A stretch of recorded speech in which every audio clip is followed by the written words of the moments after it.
A young hunter wakes in a purple void, where his sacred stone seethes with dark energy as black feathers drift around his hand and violet light overtakes his eyes, revealing a black-winged woman descending toward him while his surprise offers exactly zero answers. Long before this encounter, two powers ruled another realm. The monstrous demons and luminous divine spirits locked in a war lasting ages until demons devoured their path to victory. A decade ago, the victors invaded Earth, and humanity folded beneath their overwhelming armies. Surviving spirits emerged through those same gates, seeking people brave enough to resist, then granting chosen humans their sacred power. Those partnerships gave humanity a fighting chance, creating Hunter's Earth Shield against demonkind. 10 kilometers outside Tokyo, present-day trouble waits, where four figures approach a swirling gate led by E-ranks Hino, Kamiya, and Maido, who load every spare supply onto their porter. The black-haired fourth member carrying everything, F-rank Hunter Makoto Asuka, apparently unfazed, while his teammates enjoy free inventory space and Makoto absorbs another wannabe insult. For chosen humans, sacred stones generate power, then summon divine spirits willing to form pacts. 2 years earlier, Makoto received his stone, believing he had finally become a hunter and swearing no tragedy would repeat. He promised to protect others someday.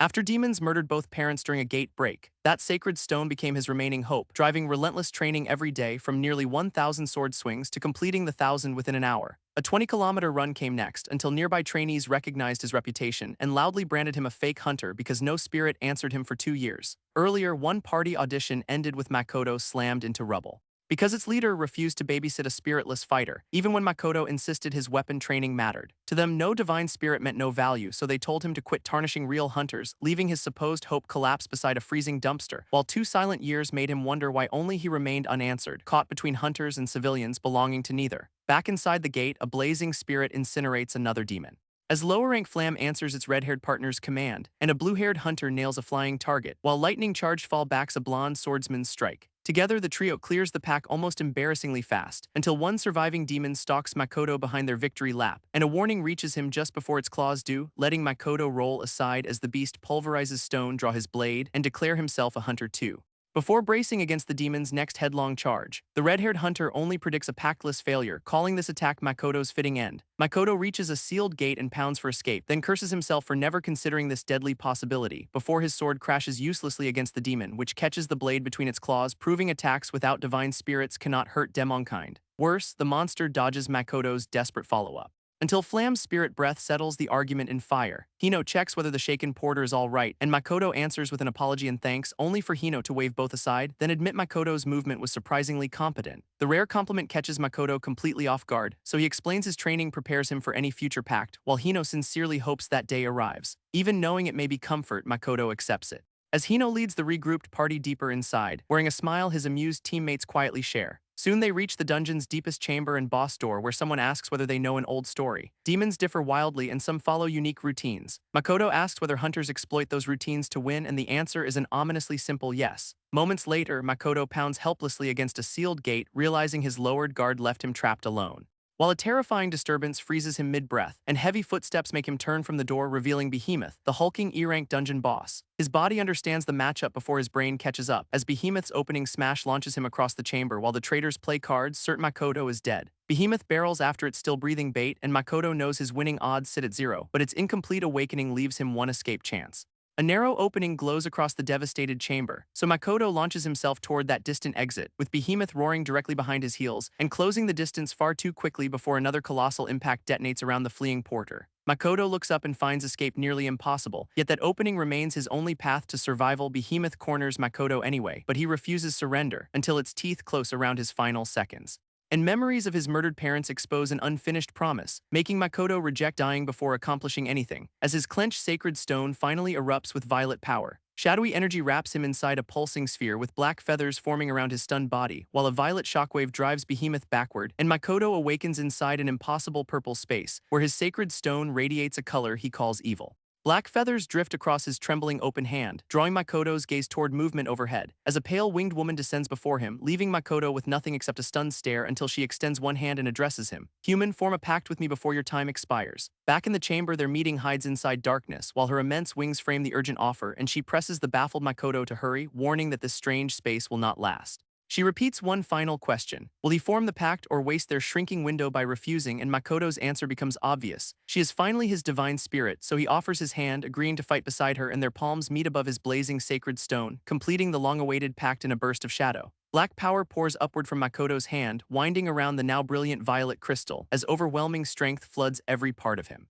Returned to the chamber, Makoto faces Behemoth behind a winged barrier, draws his sword, and accepts the rematch, catching the massive demon's furious opening blow, whose pressure hits even harder than before as the enraged boss commits everything to breaking him. This time, however, Makoto's body refuses to buckle and one counterkick launches Behemoth through solid stone. Makoto lands upright, staring at the fresh trench, stunned that one light kick produced divine spirit devastation.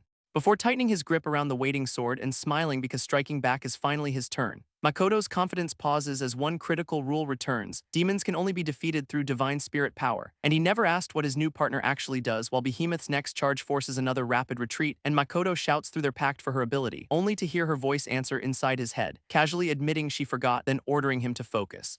While noting he never asked, fair but catastrophically timed, Makoto keeps running beneath another descending attack as Behemoth's impact sends his ordinary sword flying, leaving him to remember the strange shadows from earlier and ask whether that darkness is her true power, which she confirms as energy gathers around his palm, then introduces the ability she grants beside him, the shadow manipulation power known as Rebellion Shadow.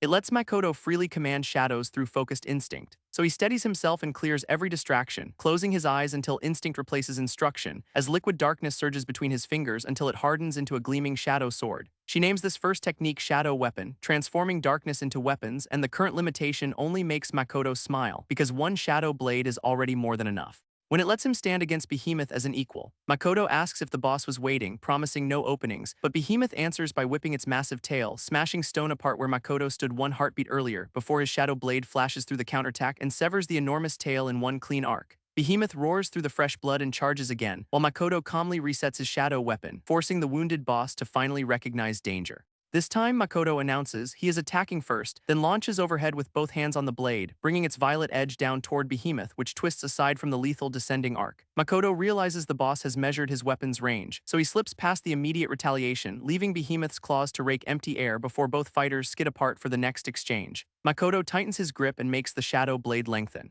sending its edge whipping high above the chamber, then folding the extended weapon down across Behemoth's body, severing both massive arms before the boss understands the angle, while Behemoth crashes backward screaming in agony, and Makoto confirms shadows can change form freely. The mutilated boss lunges with everything remaining, but Makoto plants an elongated shadow spear into stone, vaulting far above Behemoth's line of sight. Old voices call his sacred stone completely wasted. A fake hunter doomed to remain pactless and pointless, yet Makoto knows none of that training was wasted, because every lonely hour sharpened him for this moment. He roars that truth while raising an enormous blade, and Behemoth can only meet the descending shadow, which splits the dungeon boss straight down the middle. Black energy consumes the dying demon's final roar, then peels away from Makoto's dissolving weapon, scattering harmlessly across the ruined chamber. As his winged partner appears and calls it no problem, Makoto thanks the woman, admitting her power saved his life, but she insists he did all the hard work himself. Still, he kneels, grateful that she accepted their pact, leaving the winged woman visibly shaken by his sincerity. Makoto praises shadow power as something worthy of a divine spirit and assumes only a high-ranking one could flatten an E-rank boss. She cuts that theory off cold. She is no divine spirit, but a demon, the exact species humanity has spent years fighting. Makoto's brain briefly files an emergency system error, recalling how demons slaughtered countless divine spirits, forcing desperate humans into sacred pacts and the hunter profession. Yet he has somehow formed that same bond with the enemy, while his new partner grows awkward beneath his stunned stare. Makoto demands more answers, but the chamber doors interrupt them. Because the three traitors finally decide the feeding should be finished, Hino expects to find Makoto somewhere inside Behemoth's stomach, only for their supposed sacrifice to greet them furiously, leaving all three demanding how he survived and where Behemoth went. Then they spot his winged companion and recognize the impossible pact, and suddenly the betrayal committee has no brilliant follow-up plan. Hino decides letting Makoto report their betrayal would ruin all three.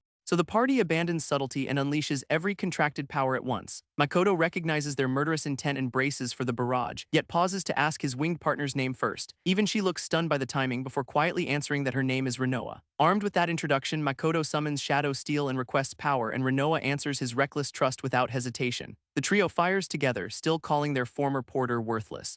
While even Flam asks whether Hino truly intends fighting this monster, Renoa's presence erupts behind Makoto like a purple nightmare, making the lesser spirits forget their owner's earlier swagger. Flam admits nobody knows what Renoa is, only that her strength belongs among the top-class divine spirits. That verdict lands harder than any attack, leaving all three hunters speechless, while Makoto realizes exactly how absurd his new partner might be. Divine spirits rank from lower through middle and upper, with top class reserved for the strongest, rarest beings alive. Makoto asks Renoa who she truly is, but she points toward the enemy and postpones the autobiography. Hino stomps the floor, refusing to be intimidated, insisting Makoto remains an inexperienced weakling with one boss kill. Kamiya agrees hunters grow through victories, so a fresh pact changes little and Hino launches forward, branding their hesitation cowardice.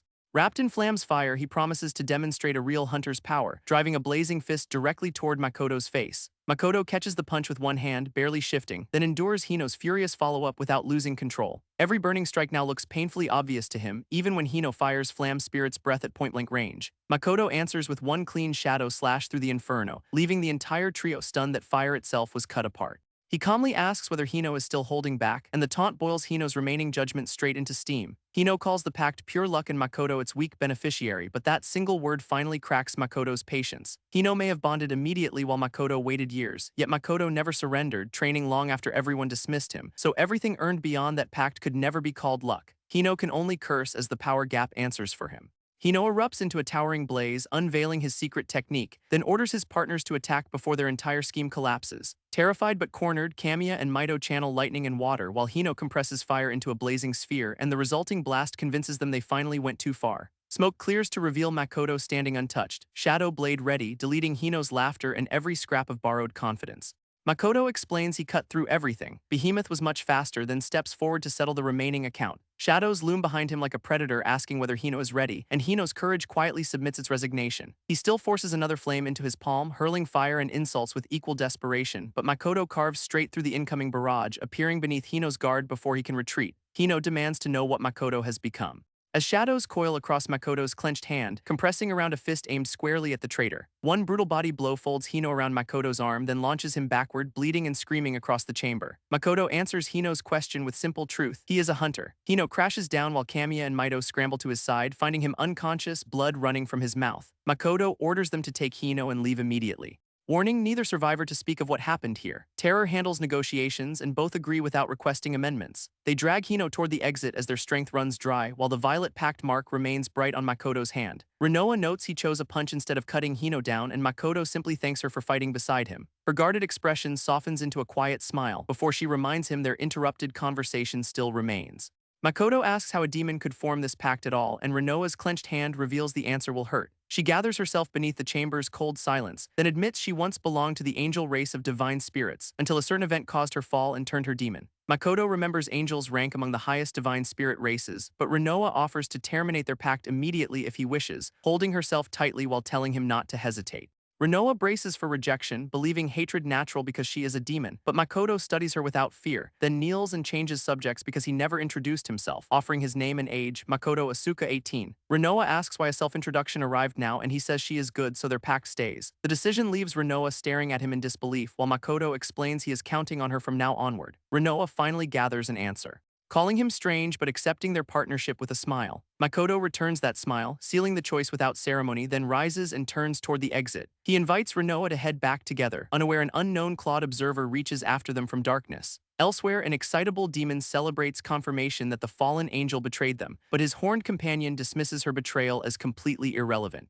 While the first demon grins and calls the development amusing, admitting he hoped the situation would at least provide entertainment. Night settles quietly over the human city and the scene shifts toward a modest apartment building. Makoto brings Renoa to apartment 303, calling it home, and switches on the light with his pact mark still shining. The room reveals sparse living, one bed, low table, boxes, taped window. Makoto tells Renoa to sit anywhere while he puts things away. She walks past the table, silently inventorying the human interior, then settles down as Makoto rummages off-screen. Renoa asks whether humans truly live in places this barren, comparing the apartment to a demon world cave sheltering rain and wind. Makoto admits he mostly sleeps there but defends it half-heartedly. Trying to recover, he asks whether she likes anything, and Renoa says even an ordinary object will do before quietly choosing beautiful scenery.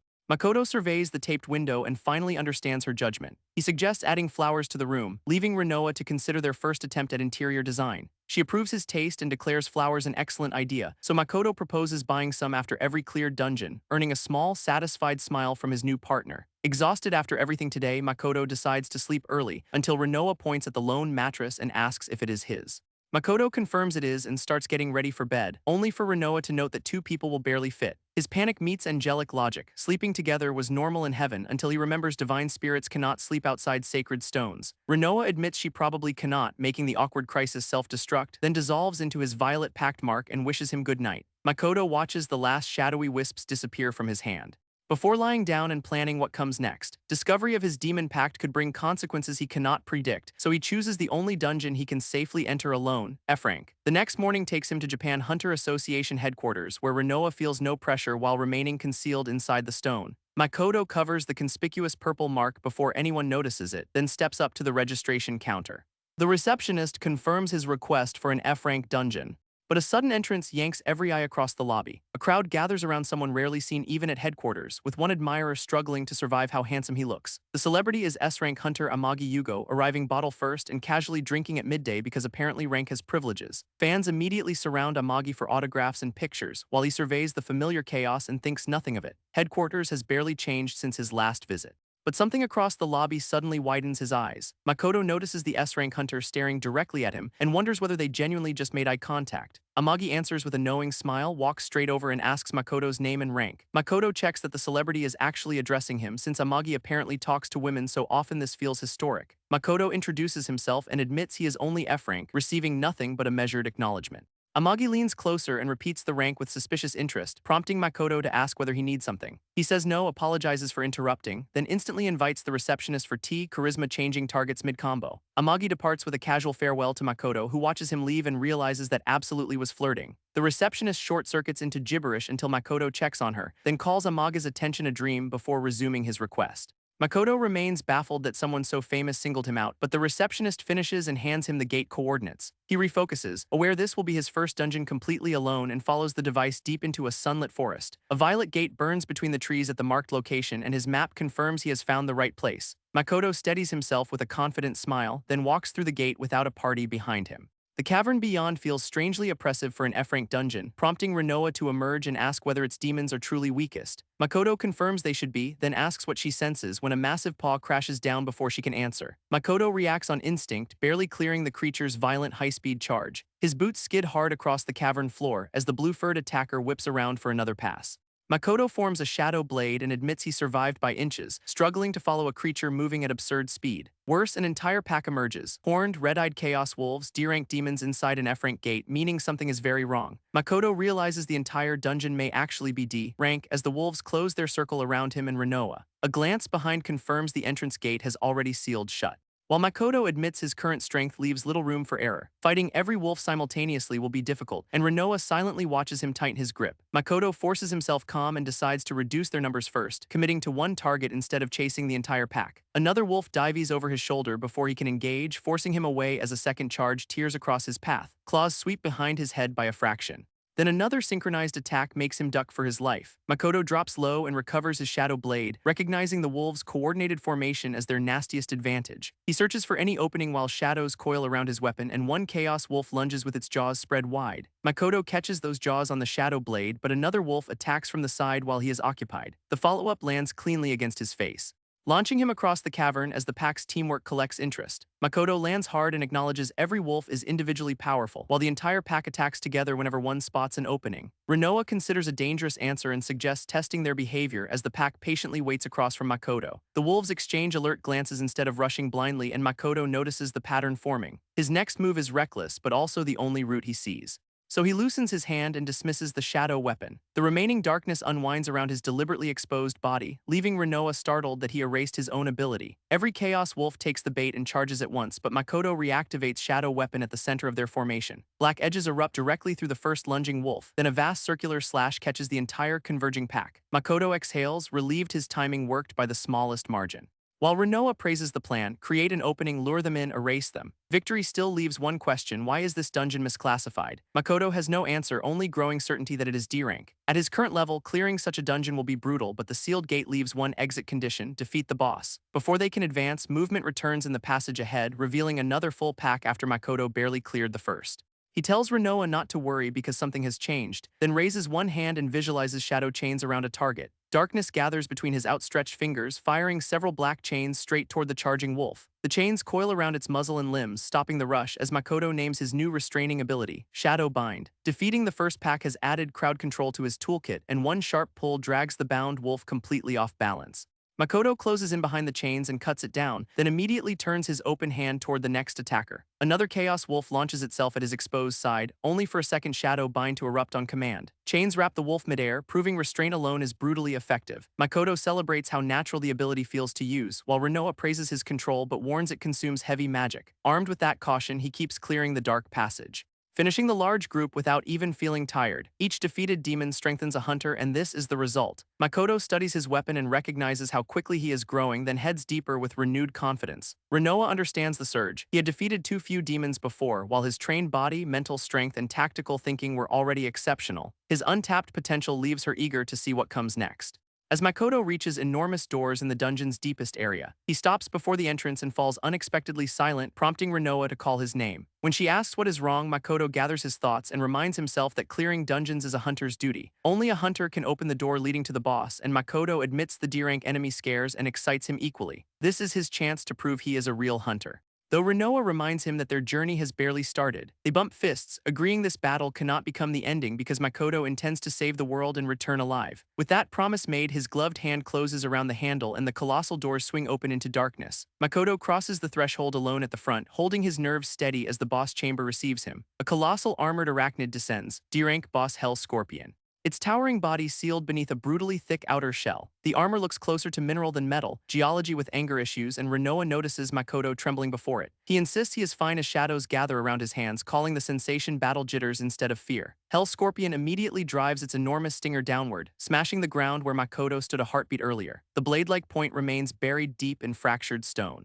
confirming one sharp, fast hit could end the fight instantly. A massive pincer follows before Makoto can settle, forcing him to catch the blow on his shadow blade. He vaults close and hammers several cuts across the shell, but every strike throws sparks without piercing the armor. Makoto lands upside down, confirming the defense is exactly that tough, then ducks beneath a wide horizontal sweep of the tail. He chooses to keep dodging while searching for a weak point, reasoning that even perfect armor must yield at joints or its base. Renoa watches silently as he circles toward the legs, and Makoto unloads rapid strikes directly into their armored joints. He follows by dropping another towering shadow blade from above, bringing the oversized weapon down with everything he has. Yet even that full-force blow cannot leave a single scratch, and the Scorpion's counterattack sends him skidding beneath flailing limbs. Makoto asks Renoa for a solution while scrambling upright, but she admits the shell is beyond his current power. He takes that as one answer: surpass himself here and now, just as Hell Scorpion rushes him with another crushing assault. Makoto casts Shadow Bind before the monster can reach him, locking its advancing legs inside thick black chains. The boss muscles through and turns restraint into an unwanted tow cable, nearly dragging Makoto into a hit that would have killed him. As Hell Scorpion crashes forward, however, he spots something new. The impact against the ground opened a crack in its head armor. Slashes may bounce, but blunt force has entered the conversation, though the Scorpion lunges again before he can exploit it, forcing Makoto to parry a relentless chain of pincer and tail strikes. Its attacks grow fiercer, leaving him no room to reset, while enlarging the sword would only produce a bigger, useless slash. Renoa cuts through his thoughts. Remember the first shadow weapon. The reminder stops Makoto cold as the missing idea clicks, recalling that shadows obey the shape he gives them. He had treated weapon as another word for sword, then leaps clear when both giant pincers slam together. Renoa warns that the tail can catch him helpless in midair, and its blue crystal stinger rockets straight toward him. Makoto expected exactly that, gathering shadow around his hand, while a dark chain shoots upward and gives him an anchor. He catches the chain and lets the tension redirect him, swinging safely past the stinger instead of dodging on empty air. Makoto pours the remaining shadow into a very different silhouette, transforming shadow weapon from a blade into a colossal hammer. Its flat head crashes directly onto the cracked head armor, and Makoto watches the result through the settling shockwave. Hell Scorpion collapses while he admits his own stubborn thinking, finally understanding shadow weapon can create far more than swords. He thanks Renoa for steering him toward the answer, though her refusal to simply say it earned a mild complaint. She calls the near-death lesson useful experience. Apparently survival has homework, and Makoto hopes unexpected growth will not always require this much chaos. The next day, Makoto returns to Japan Hunter Association headquarters. where the employee bows deeply and apologizes for her assignment mistake. He tells her not to worry. The dungeon made him much stronger, and she confirms his reward will be transferred to his account. The statement lists 1,500,000 yen. The paperwork finally lands a critical hit because clearing a D-rank dungeon alone pays exactly that well. The relieved employee calls after her newly proven Mr. Hunter, making Makoto pause on his way across the crowded lobby. He turns back with a bright yes before continuing onward, then privately suggests buying Renoa the flowers they discussed. One bouquet is easily affordable now, but a passing woman distracts him, as an oddly familiar sensation makes Makoto glance over. The green-haired woman stops and calls him by name, and he recognizes her with surprise as Kazane. She greets him warmly after their long time apart, while Makoto claims he finally contracted a divine spirit and started working. Kazane celebrates the news, knowing how long he struggled for it, as nearby hunters identify Ryuka Kazane, record-fast B-rank prodigy. Renoa immediately asks who this famous and very friendly woman is, and Makoto identifies Ryuka as his childhood friend and a gifted hunter. He adds one warning Renoa cannot afford to miss. Ryuka hates demons more fiercely than any hunter he knows. She and Makoto played together constantly as children, and their easy friendship remained unchanged as they grew older. Ryuka's hatred began when demons cornered her and her older brother, leaving him terrified but determined to protect her escape. Even wounded in the leg, he kept moving between her and danger, finally facing the towering demons alone and ordering Kazan to run. She refused to abandon her big brother, but he demanded she survive before a demon's strike tore him away as she screamed after him. Then 2 years ago, Makoto and Ryuka received sacred stones together, but his divine spirit still never appeared, forcing a painful apology. Their promise to fight side by side now seemed impossible for him, and Ryuka understood, though vengeance meant she could not stop. She walked toward the hunter's path while Makoto remained behind, yet their present reunion moves to a cafe and one victorious parfait. Ryuka praises his immediate solo D-rank clear despite his F-rank status, then says his achievement raises one important question. What kind of divine spirit could have formed his pact? The direct hit leaves Makoto searching for an answer with no shadowy loophole. Renoa offers to appear, but meeting Ryuka would expose everything, so Makoto invents a shy divine spirit. The alibi arrives severely undercooked. Renoa objects that she is not shy, and he begs her to stay quiet, while Ryuka casually decides to introduce her own partner instead. Green Wind reveals Wave, an upper-ranked divine spirit bound to Ryuka, whose formal greeting makes Makoto admire his almost excessive politeness. Ryuka then asks whether Makoto plans to take a rank reassessment and suggests getting stronger while he waits for the next available date. Her solution is simple: clear a C-rank dungeon together. Makoto hesitates, weighing the invitation against several dangerous problems. Their strength gap could make him a burden, while Renoa risks discovery. But Ryuka waits with the quiet confidence of someone expecting yes. Makoto remembers leading her as children and cannot waste this chance to grow, making Ryuka beam because their old promise can finally resume. That night, lights remain burning inside the association headquarters, where senior officials gather in the first conference room. The presenter moves directly to the central subject. Imagine, these humanoid intelligent demons possess power rated a rank or higher. And after years of silence, they recently killed at least 12 hunters. Association President Kamuro remembers fighting one and calls their strength exceptional. Kamuro laughs that his younger self would have hunted them personally, while Gate System Chief Mishima insists every recorded gate was properly cleared. Survivors report the Majin appeared only after those clearances, and the late-arriving Amagi quietly realizes something has already begun. Mishima tears into his lateness. He answers by flirting until she snaps, then studies the portraits of the hunters caught in the attacks. Amagi claims he may know what connects the incidents, volunteering to investigate because his schedule is conveniently empty. Kamuro trusts the S-rank hunter and sends him straight to work. Leaving the room, Amaga's thoughts return to Makoto as he heads out to test whether his prediction is correct.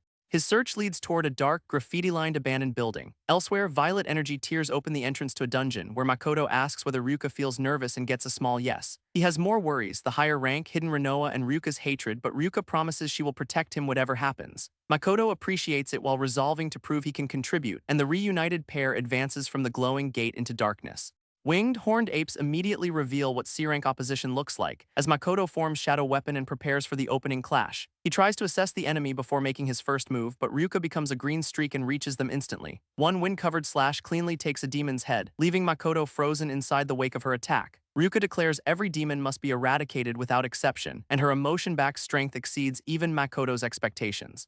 She advances through the fading wind, then pauses over an unfamiliar trace, sensing demonic energy coming from Makoto's direction. Ryuka openly wonders whether the presence could belong to him, and Makoto realizes their secret may have lasted one whole attack. Her gaze settles on the purple energy surrounding his weapon, making his worst conclusion echo while he searches for cover. Makoto quickly lets Shadow Weapon dissolve from his hand.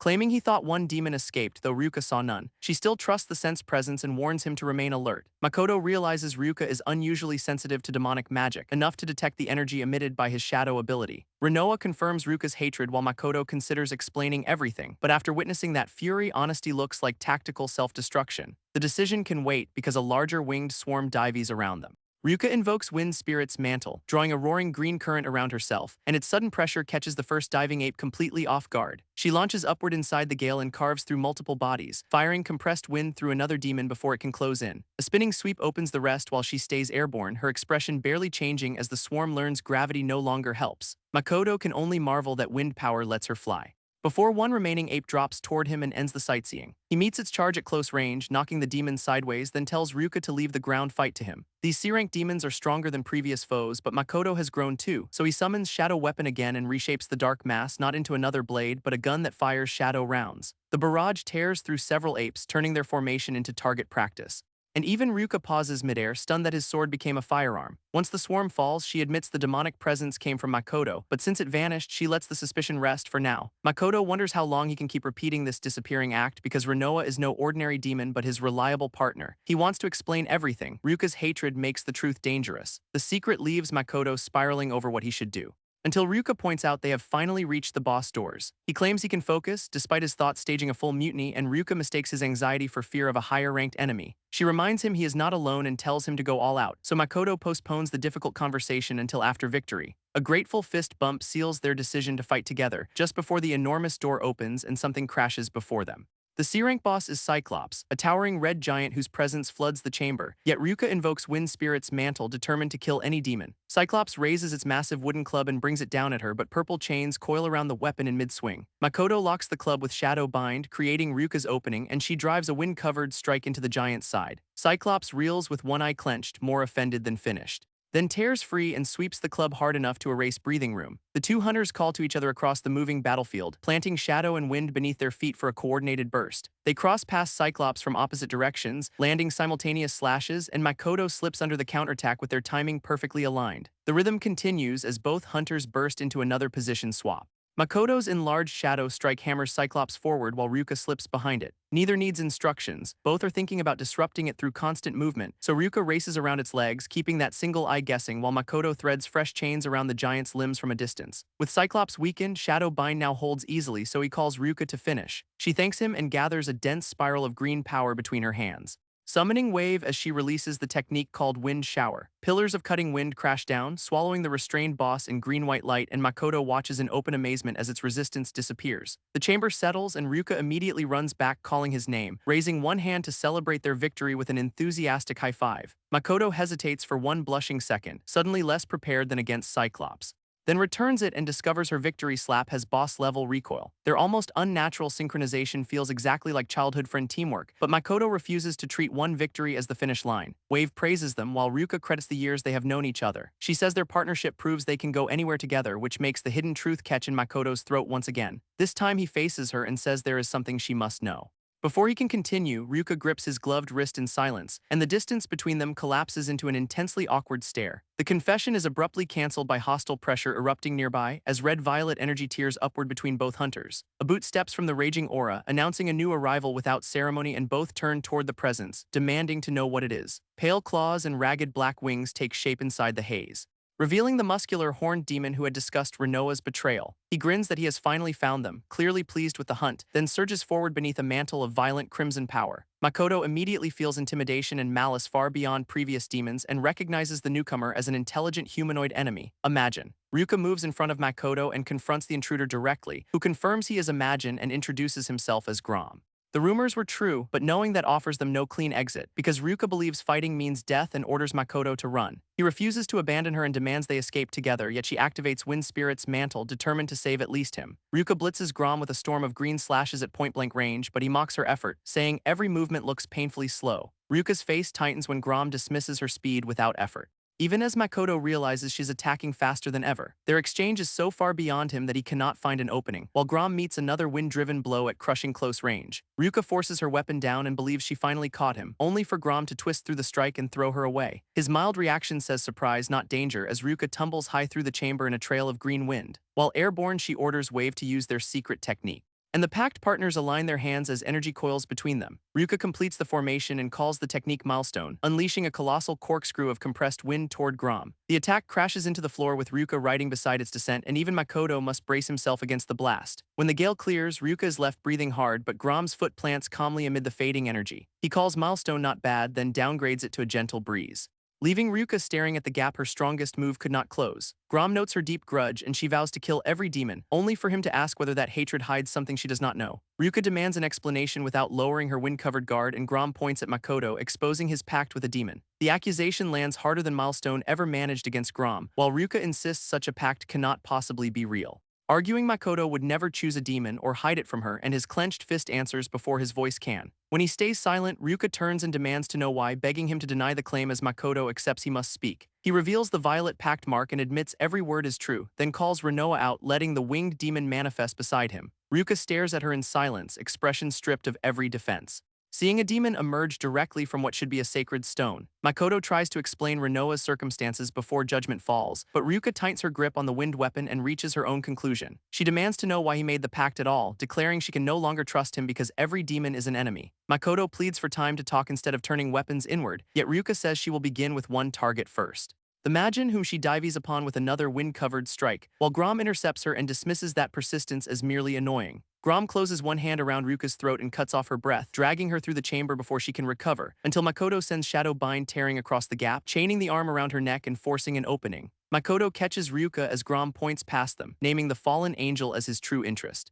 And Renoa recognizes that hated voice while Makoto asks how they know each other. She explains the Majin nearly made her one of them after her fall, but she escaped, confirming to Makoto that intelligent demons recruit as readily as they kill. He notes they only saw another number, while Renoa insists demons remain her enemies, yet Grom turns old wounds into a recruitment pitch, tempting her with revenge against the divine spirits. Renoa rejects the bait and orders him to shut his mouth. As memories return of Grom promising freedom to slaughter divine spirits, humans and demons alike, all under his creed that demons should live without restraint, Renoa shouts for him to stop digging into that past, but the words already have her folding inward beneath her black wings, trembling through tears as she struggles to say what she truly is. Makoto answers first, stepping forward to declare Renoa different from them all, and Grom's smug certainty finally pauses long enough to ask how.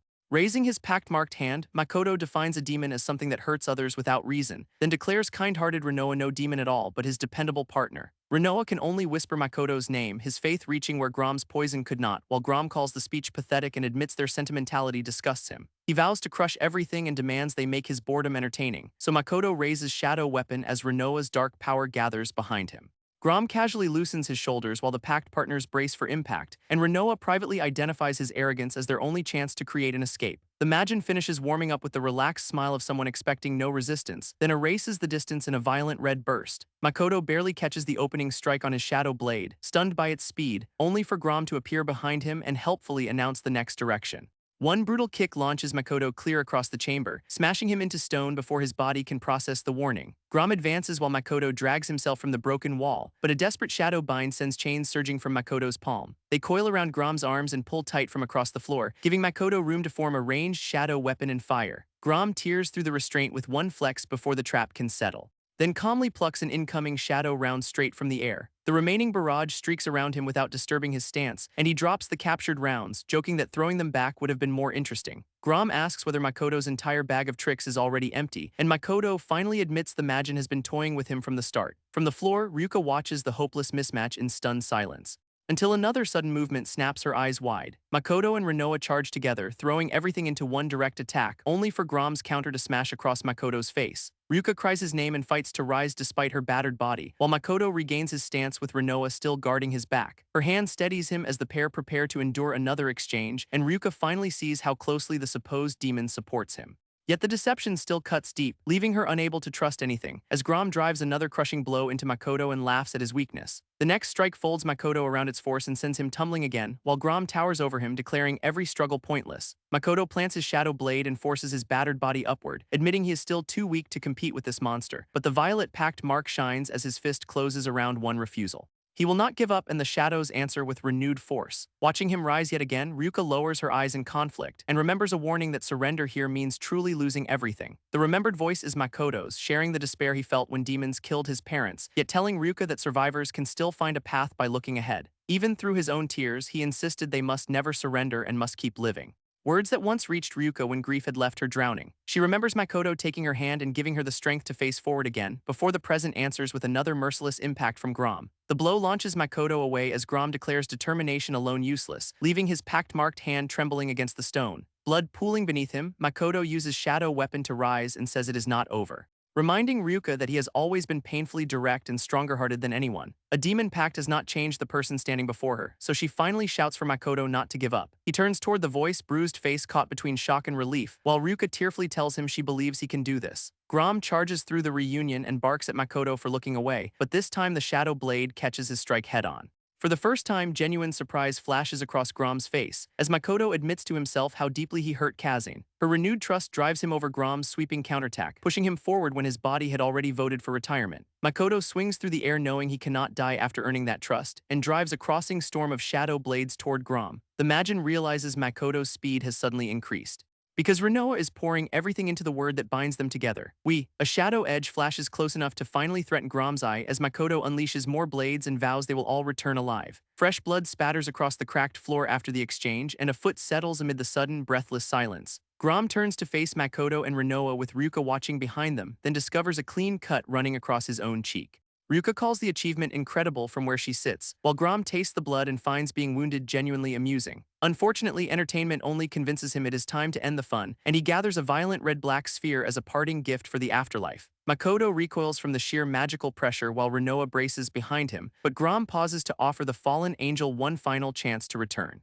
If she accepts, he says he might allow Makoto and Ryuka to leave, pressing the offer with the threat of watching her partner die. Makoto meets that ultimatum without speaking or looking away, and Renoa's quiet smile gives fear no seat at the negotiation. She rejects the offer outright, vowing neither she nor Makoto will bow to a demon, so Grom answers with 2 words and no ambiguity, then die. He releases Doom of the Underworld, a towering eruption of red-black destruction, and Renoa folds her wings around Makoto and Ryuka as their final shield. Before the attack consumes them, a golden blast crashes into its path, making hunters, demon, and fallen angel turn toward the impossible interruption. Gold grinds against Crimson and forces the killing wave away from its targets, tearing through energy Grom had treated like a guaranteed funeral. A blue-marked hand lands casually on Makoto's shoulder inside the golden light, while its owner refuses to let Grom erase lives with bright futures.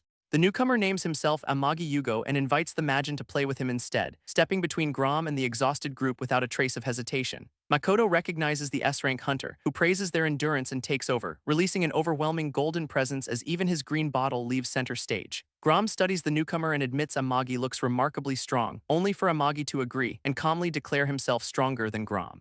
That effortless confidence makes the Majin's eye twitch with fresh fury, while Amagi says repaying him for hurting a junior hunter matters most. Golden Power unveils Nova, Amagi's special class Divine Spirit, ready to begin, and Grom launches forward laughing, eager to test whether the boast has substance. Grom's launch shatters the floor, finishing his hope that Amagi is not all talk, before he drives a red-charged fist straight at the S-rank hunter.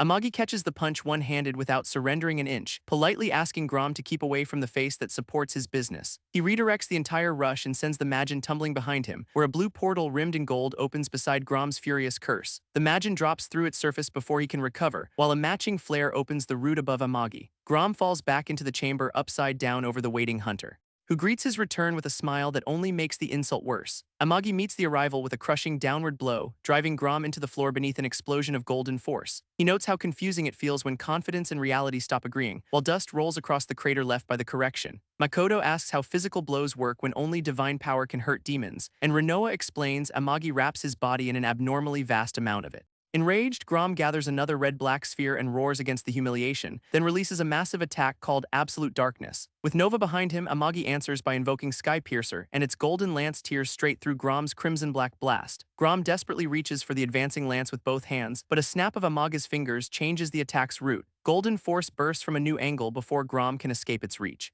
and Sky Piercer tears across his side in a violent spray of blood. Makoto can only stare at an S-rank who never yielded an inch, while Amagi calls the near-miss fatal and asks whether Grom will keep holding back. He even invites the wounded Majin to use his real abilities, provoking an eruption of crimson power and a promise to kill him. Before Grom can complete the transformation, a pale-haired horned demon restrains him, and Amagi immediately notices the unannounced arrival behind his exhausted juniors. Grom identifies the newcomer as Fane and angrily demands an explanation, but Fane warns the fool will die if he uses that power now. One red eye fixes on Amagi as the chamber briefly falls silent, before Fane admits the hunter is strong enough to injure him in a fight. Amagi agrees that Fane certainly looks powerful enough to make that mutual. So Fane declares a draw and orders a retreat to Grom's loud disbelief. A single cold look asks why Grom can never follow instructions, and the wounded Majin finally swallows his pride and agrees to leave. Crimson tendrils flood the chamber around Amagi and the battered survivors, while Grom withdraws, promising every head here still belongs to him. Amagi rushes after the retracting crimson tendrils before the passage seals.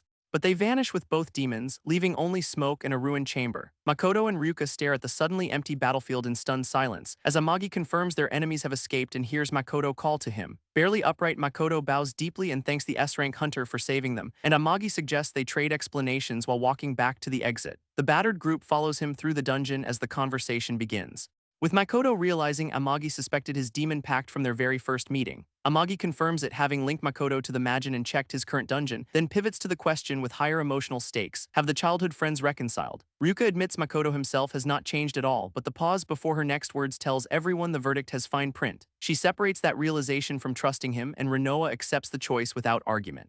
Amagi quietly identifies Renoa as a former divine spirit carrying a demon's nature, decides she may become a vital key, and welcomes both her and Makoto's humanity. The battered young hunter answers that acceptance with a relieved smile, while Ryuka calls his name and Amagi catches the unresolved look between them. A small smile says the S-rank has understood more than either explained, and his cheerful approval arrives with another burst of golden speed.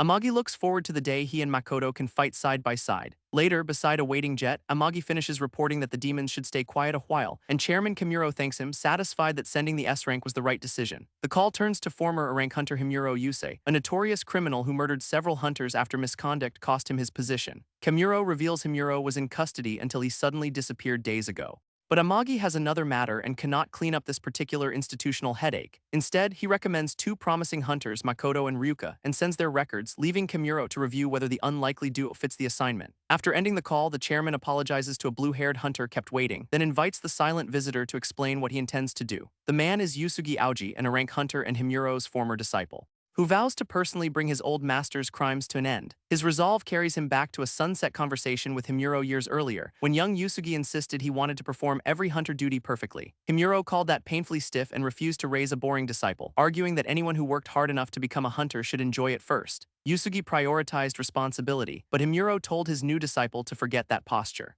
Starting with the stiff honorifics that apparently offended him on a spiritual level. Himuro said killing demons could make anyone a hero, while rules only drained the joy, and urged ideals over perfection, especially never becoming the association's obedient dog. Young Yusugi understood, then cheekily concluded he could never become like his master, before the memory gives way to a bright waterfront park in the present. Makoto and Ryuka are already several laps into a shared morning run, casually discussing how he visited a flower shop because Renoa loves beautiful things. The flowers have made his room livelier, while a bench-bound observer loses count of their laps, and Ryuka asks what else the fallen angel enjoys besides flowers. Makoto tells her to ask Renoa directly, apparently volunteering as diplomacy's first casualty, but the answer from his glowing pact mark is a distinctly unhelpful nothing in particular. Ryuka asks for some friendliness since they are supposedly on the same team, and Renoa fires back that Ryuka herself said she did not trust them. Makoto requests a little better teamwork and gets ordered to shut up for his service, just as a nearby conversation shifts their attention to the morning news. Two parkours discuss a criminal hunter escaping prison and consider leaving early, while Makoto asks Ryuka about Himuro Yusei, the highly skilled former rank. The image of murdered hunters makes him wonder what drove someone so capable into atrocity, until the phone in his pocket vibrates and cuts the speculation short. Makoto finds an association email, and Ryuka discovers the same message on her phone, an emergency summons calling both hunters in without the luxury of a quiet cooldown. Amagi personally recommended them, so confusion takes a backseat to immediate action, and the pair heads straight to Japan Hunter Association headquarters.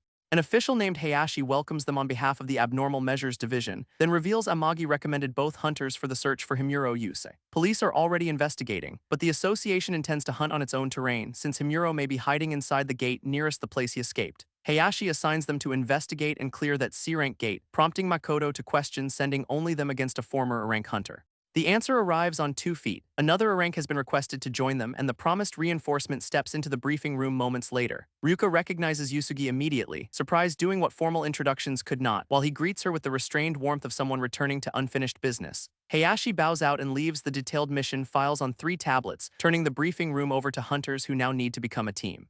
Ryuka notes it has been a while since she and Yusugi cleared a gate together, and Makoto realizes he is meeting their generation's only prodigy to reach a rank. He eagerly introduces himself, hand extended toward the impressive senior hunter, but Yusugi answers with his name and the colder title of Himuro's former disciple. Makoto's handshake waits in empty air as Yusugi goes straight to the point, declaring he has no intention of teaming up with either recommended hunter. Ryuka protests and insists they should work together, but Yusugi calls them hindrances and says he needs no help finding his master. Yusugi claims hunting Himuro is his personal responsibility and chooses to search alone, walking out while both assigned partners shout for him to wait. Makoto follows, insisting all three should handle the mission together, but Yusugi repeats that the younger hunters will only slow him down. Makoto proposes clearing the demons so Yusugi can focus entirely on the search, arguing the division of work would be far more efficient than lonely heroics. The rank pauses long enough to hear the full pitch, as Makoto and Ryuka insist their hunter duty gives them no right to ignore this case. Yusugi exhales and tells them to do whatever they please, while making clear he will still follow his own plan, meeting pending. With no actual strategy agreed upon, Ryuka tells Makoto they should follow him first, as night settles over an abandoned school sealed behind a broken gate. A fallen do not enter sign and snap chains advertise exactly one ignored warning, while three trespassers wander the dark halls and claim the building as their territory. They joke about dividing every floor between themselves, then open another classroom to continue their extremely unofficial property survey. Inside waits a towering formation of brilliant blue crystal and freezing mist, which one terrified visitor recognizes as a gate inexplicably buried in ice. They immediately call the association and decide professionals can inherit this adventure, but the boy in front turns when an unseen presence says, "Hey, blue ice has already swallowed his friends before the nearest boy can even react, and his fallen flashlight keeps shining beneath a scream cut through the dark." A man steps past the frozen victims as the last survivor recognizes him, only for rising crystal to seal the terrified boy inside as well. The stranger shatters the frozen bodies into a violent storm of blue fragments, then decides he needs a better hiding place after creating 3 unnecessary corpses. Facing the gate buried beneath a crystalline shell, he insists his judgment was correct, and the killer is revealed as Himuro Yusei, beginning his revenge against the association. Elsewhere, a quiet forest path leads toward another gate, where Yusugi reminds Makoto and Ryuka that he will still operate his own way. Makoto stops him at the threshold because one important truth cannot stay buried, reasoning that any working arrangement requires an honest discussion about Renoa. Yusugi already knows about Makoto's demon contract because Amagi told him, leaving Makoto to ask whether the rank intends to condemn him for it.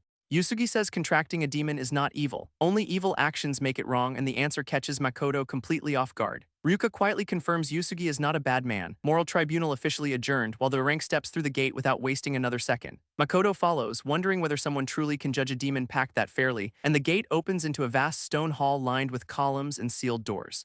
A C-rank boss called White Spider immediately charges Makoto and Ryuka, and its fangs convince Makoto this oversized problem will not fall easily. Multiple bladed legs rain down before either hunter can establish an attack, but Yusugi raises one hand and releases a surge of blue power. Enormous ice crystals erupt around the boss and freeze it solid in an instant, leaving Makoto and Ryuka staring at the shortest boss fight of their careers. Yusugi shatters the ice and asks how long they plan to waste on weaklings, revealing his pact partner Yuki, an advanced ice spirit standing behind him. Makoto thanks him and asks about the search, but Yusugi says it is finished because the dungeon held no clues and therefore no reason to remain. Makoto processes the terrifying efficiency of an rank as Yusugi walks off alone again, while Ryuka questions his self-centered routine until Makoto suddenly stops responding. Renoa announces that a new ability awakened in Makoto during their recent battle, Residual Shadow Sense, which detects lingering shadow traces and reveals a target's path. Yusugi notices the sudden activation just as Makoto understands its value, because any footprints left within 24 hours can still be followed. Makoto calls Yusugi back, certain this ability might lead them straight to Himuro, then asks whether his former mentor had any personally important place nearby. Yusugi remembers a hill near the gate where he and Himuro often talked, and that possibility finally stops the lone wolf march in its tracks. Makoto and Ryuka interpret Yusugi's silent departure as permission to follow, probably, and the trio soon reaches a hill overlooking the entire city. Yusugi stands at the railing where countless conversations once took place, remembering how Himuro's crimes made him believe he would never return here. Makoto senses the weight of the location and its shared memories, but Yusugi orders him to stop sightseeing and use the ability already. Makoto activates Residual Shadow Sense, flooding the overlook with violet shadow energy, and dark footprints begin appearing across the ground around them. The revealed trail stretches from the railing and cuts away from the hill, proving that someone visited this place within the last 24 hours. Makoto detects only one person and cannot identify the visitor directly, but the residual shadow preserves enough of the figure's characteristics to reconstruct them. A dark silhouette rises before Yusugi with a familiar red-trimmed coat, and one look at its face makes the former disciple recognize Himuro. Yusugi quietly accepts that his mentor truly came back to their hill, then wonders what Himuro was thinking when he returned now. The question pulls him into an earlier visit when he asked why they always came here, and Himuro said his disciple was merely along while he took a break. Watching the city made Himuro feel free, unbound, and able to shake off doubt, so he slapped Yusugi's shoulder and warned him against living a boring life. Back in the present, Yusugi weighs that advice against a life chained to obligations, admitting to himself that he still learned a great deal from Himuro's words. Makoto breaks the silence, and Yusugi dismisses his thoughts to resume the pursuit, only to hear that residual shadow sense has already located Himuro's current position. All three hunters immediately sprint from the overlook after the disappearing trail, while Yusugi wonders what doubt Himuro settled here and what goal followed it. At the same time, tension reaches the association's monitoring center, where the gate management system department watches a wall of active displays. Mishima notices something wrong in the data and straightens from her chair, then realizes the impossible reading matches something she remembers. She orders her staff to connect her to the association's internal line immediately and activates the headset before anyone can waste another second. Her warning broadcasts throughout the building from the gate management department, announcing a gate break risk and ordering every hunter to begin searching at once. Meanwhile, Makoto races through dense forest with the shadow trail ahead, as Yusugi and Ryuka keep pace behind him at full speed. All three phones suddenly vibrate with the emergency alert, forcing the hunters to check the association's message without ending their pursuit. A gate has appeared at unknown coordinates, demanding an immediate survey, although Makoto remembers gates normally require 7 days to reach the breaking stage. Ryuka insists they find the gate immediately, while Makoto worries about abandoning Himuro's trail, and Yusugi's expression tightens as both emergencies click together. He remembers Himuro calling the hill his way of fending off hesitation, then realizes the doubt may have concerned the goal waiting at the trail's end. Yusugi concludes Himuro intends to cause the gate break and orders Makoto forward, so the tracker answers and pushes residual shadow sense to guide them faster. The violet trail finally leads to a dark, abandoned school building, and Makoto confirms the shadow is heading straight toward the school. Yusugi knows that means Himuro is somewhere inside, just as a colossal pillar of violet-black energy erupts through the structure. The three hunters freeze beneath the violent surge tearing into the sky, while black currents churn around the gate as its containment collapses. Makoto recognizes the phenomenon before the unfinished thought can become denial. And Ryuka stares at a sight she swore she would never forget. Memory drags her back to the blood-covered bodies inside her home, and the demon attack that took her brother while young Ryuka could only watch. In the present, shadow power pours over Makoto's packed mark as he prepares to fight, while Ryuka answers the old nightmare by wrapping herself in green wind. Together, they vow to stop whatever emerges here, regardless of the cost. As brilliant shapes begin bursting from the collapsing gate around the school, a sprawling horde of wolves, winged creatures, and crawling demons floods the grounds, so the trio charges forward to contain the invasion before it reaches the city. Ryuka carves through a winged attacker and tells them to hold until reinforcements arrive, while Yusugi walks directly into a cluster of snapping jaws and reaching claws. Blue power gathers around his hand as he orders every demon out of his way. Then a massive wave of ice surges across the grounds and freezes the entire front line. Makoto vaults over the frozen battlefield, trying to keep Yusugi in sight, but the rank rides the rising ice deeper into the school alone. More demons slam into Makoto the moment his attention shifts, and he curses Yusugi for turning solo play into a full-time profession. Ryuka tears through another winged demon while Makoto holds the ground below. But an advancing wall of red-eyed wolves quickly replaces every fallen attacker. Makoto feels his power nearing its limit as the horde refuses to thin, until blazing projectiles suddenly streak across the battlefield from behind. Fire and blue energy smash into the wolf pack from multiple directions, announcing a large group of association reinforcements ready to join the defense. Makoto sees more hunters pouring in and finally gains room to breathe,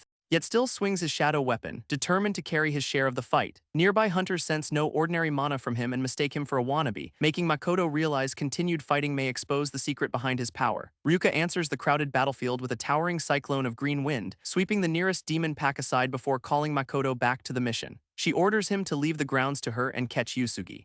And Makoto accepts the opening with a grateful smile. He races into the school and cuts through a red-eyed serpent blocking the hall, following the gate's power deeper into the ruined building. Ahead, Yusugi entombs another demon inside a towering block of ice, leaving Makoto to catch him amid frozen bodies and drifting crystal shards. Makoto wonders whether their rank already defeated the gate's boss, but Yusugi reports that Himuro has already left the school. Yusugi argues that stopping this gate break changes nothing now, because Himuro will simply repeat the attack somewhere else. Makoto refuses to call their victory pointless, prompting Yusugi to seize his collar and demand what he thinks he knows. Makoto reminds him that residual shadow sense brought them this far, and Yusugi realizes it is still too early to surrender the chase. With the gate boss defeated, Makoto can follow Himuro immediately. So he breaks away and urges Yusugi to move before the trail grows distant. Makoto charges onward through the school's ice-coated corridor, and Yusugi reaches after him as their pursuit begins again. Their hands separate as Makoto offers a brief apology, but Yusugi runs beside him and answers with a quiet thanks. Makoto postpones the gratitude until the entire mission is finished, and the ice specialist finally allows himself the smallest thaw. Together they sprint after the violet footprints, determined to end this quickly, until the trail emerges beside a guarded association complex under the moon. Makoto sees the shadow heading straight toward the building housing its system, realizing the gate network's destruction could plunge the association into chaos. Inside, a shattered wall and scattered blue crystals announce Himuro's route, and the two hunters step carefully across the ice-covered wreckage. The next chamber reveals security hunters and employees frozen where they stood, confirming Makoto and Yusugi have reached the facility too late. Yusugi suddenly races ahead despite Makoto shouting for him to wait, passing still more victims trapped inside towering blue crystal. A trail of frost, smoke, and broken walls leads deeper underground, where Himuro approaches the glowing core of the association's gate system. A bomb beeps beside the machine as he declares the association finished. But a volley of icy projectiles suddenly tears across the chamber. Himuro calmly registers the incoming attack, and a massive ice barrier absorbs every strike before it can reach him. Yusugi keeps the icy barrage coming as he finally confronts Himuro, while his former mentor remarks that everything has been going perfectly. Himuro warns Aoji not to interfere with his plan, and the two ice wielders face each other across the frozen chamber. Makoto reaches the room and calls urgently to Yusugi. But Yusugi declares that Himuro's crimes will end here. Himuro welcomes the challenge with a smile and flicks one finger, causing a colossal ice formation to erupt between Yusugi and Makoto. The sudden crystalline wall drives Makoto back before he can intervene, leaving Himuro to call the confrontation a long-awaited private reunion. Makoto pounds the barrier and curses his enforced spectator seat, while Himuro asks whether Aoji truly intends to kill him.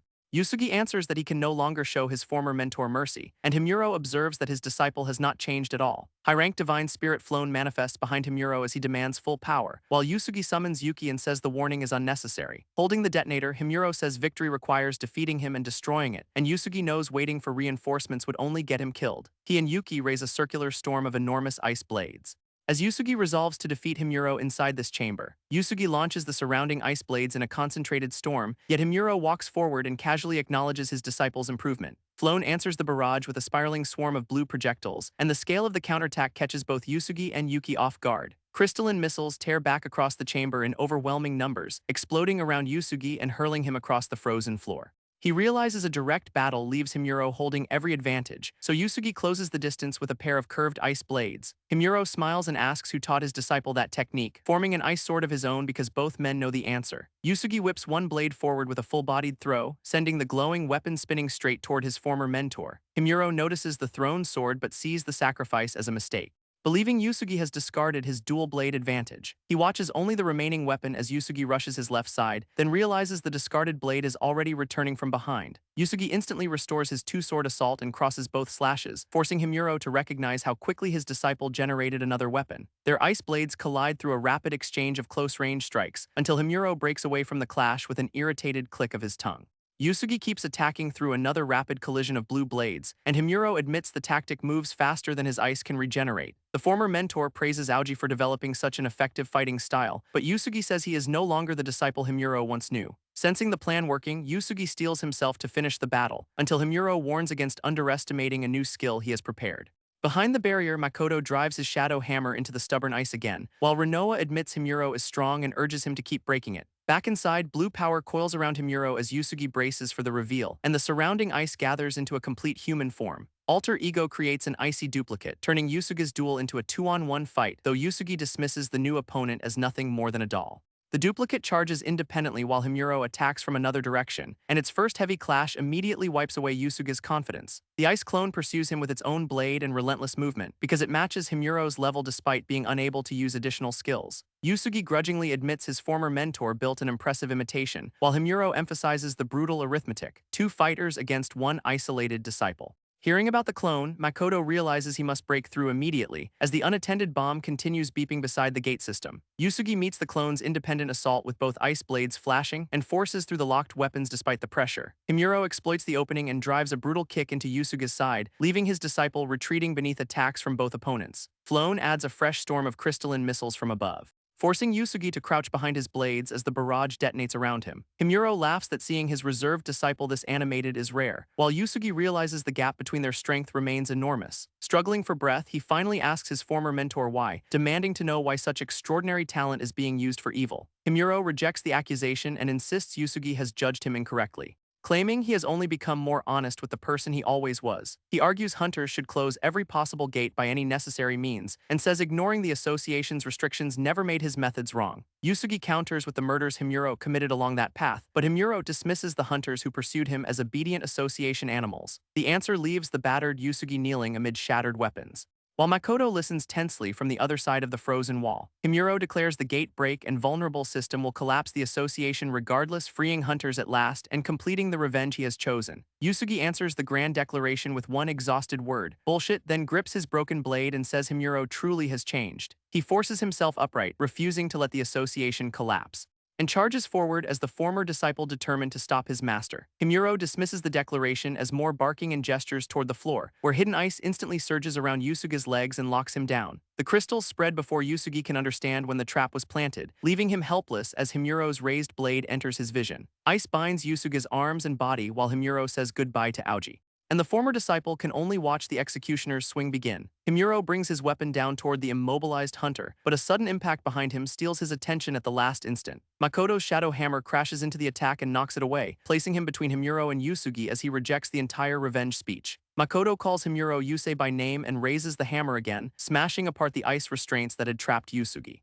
Freed with both weapons restored, Yusugi stares at Makoto in disbelief, while Makoto grins that he finally learned how to destroy Himuro's ice. Yusugi realizes the endless wall smashing was research conducted entirely to help him, and answers Makoto's rescue with a small, relieved smile. Himuro questions whether Makoto truly knows how to destroy his ice, then calls him trash while alter ego rises ready for another round. Makoto ignores the insult and invites Yusugi to finish this together. While Himuro decides the troublesome errant disciple must be handled first, Makoto braces against the clone as Himuro shifts toward his chosen target, only for Yusugi's ice blade to intercept him at close range. Yusugi declares that he will personally defeat his former mentor, and Himuro's patience finally cracks under the disciple's defiance. He orders alter ego to kill Makoto and remove the distraction, sending the duplicate through a blinding chain of crystalline slashes.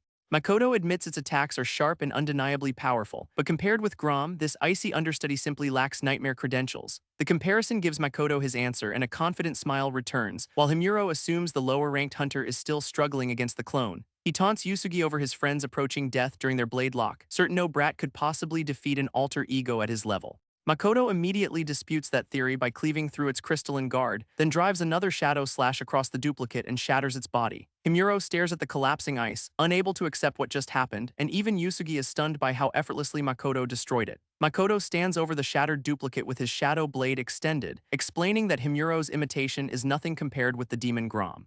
Himuro studies the shadow power and says Makoto's strength finally makes sense, correctly deducing that the young hunter has formed a pact with a demon. Makoto answers with a flat "so what," inviting Himuro's supposed advice, and Himuro asks how long he can remain a hunter while hiding that secret. The warning strikes close enough to draw sweat from Makoto's tense expression, before Himuro calls the world unfair and invites him to change it together. Makoto remains silent while Yusugi turns away from the recruitment pitch, declaring, just as Makoto said, that Himuro is an evil that must fall. Rejection sends Himuro's power surging as two curved ice blades form in his hands, and he asks whether the two brats are truly that eager to die. Himuro launches himself forward hard enough to crater the frozen floor, unleashing a blade storm that forces both hunters into desperate separate blocks.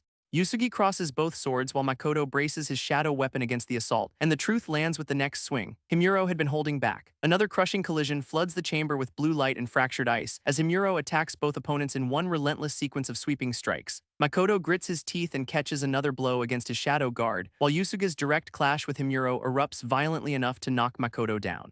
Bruised and panting, Makoto admits Himuro moves completely differently from his clone, but a sudden realization interrupts his search for any possible answer. Makoto activates Shadow Search and lets violet darkness spread through his vision, revealing a sequence of shadow afterimages behind Himuro's every movement. The overlapping silhouettes map each turn, draw, and strike before Makoto's eyes, proving the tracking skill can expose Himuro's combat trajectory in real time.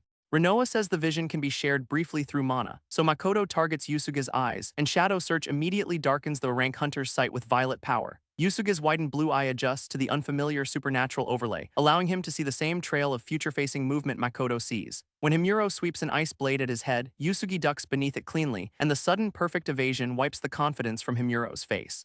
Yusugi follows the visible trajectory inside his former mentor's guard, while Makoto attacks from the opposite angle, turning prediction into coordinated pressure. Himuro realizes his disciple has somehow begun reading every movement, as both hunters slip through another swing and press their synchronized counterattack. Furious, Himuro abandons finesse and gathers a violent torrent of blue ice, warning the pair not to celebrate while the power coils around him.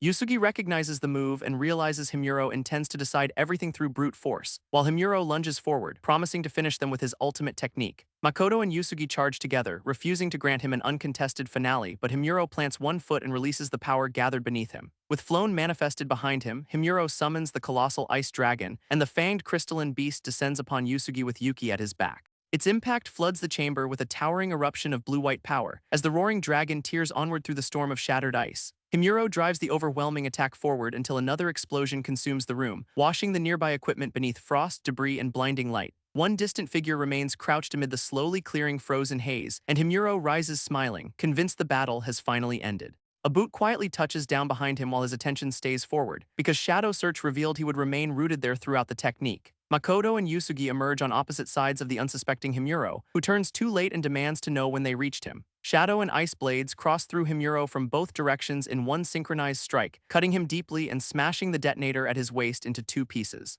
Blood sprays as Himuro buckles beneath the successful double attack, and Yusugi steps forward to catch his collapsing former mentor. The wounded Himuro can barely keep his boots beneath him on the blood-stained floor, while Yusugi remembers admiring his freedom because he never possessed it himself. Yusugi admits that admiration but tells Himuro he ultimately chose the wrong path, then quietly declares this the end and addresses him once more as master.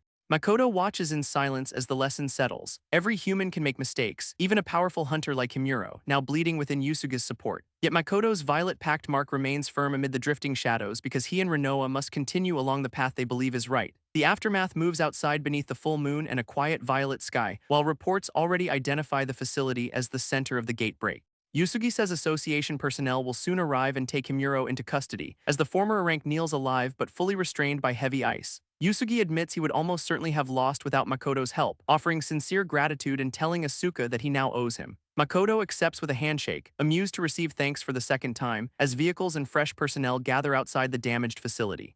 Association agents lift the icebound Himuro and escort him toward custody, then formally confirm the capture and thank both exhausted hunters for their work. Makoto starts suggesting they return to the others now that the mission is finished, but a pale-haired agent suddenly locks both hands around him from behind. Confused, Makoto hears the official address him by his full name, then learns he is suspected of involvement with a demon, bringing the victory lap to a hard stop. A blonde official in a white suit orders Makoto to accompany the association, and Daylight finds him transported back to its glass headquarters. Glowing golden restraints bind Makoto's hands behind his back inside the building, while several suited escorts march him through a long, sterile corridor. One agent says a conference will determine exactly what happens to him, confirming Makoto's fear that yesterday's witnesses placed his secret on borrowed time.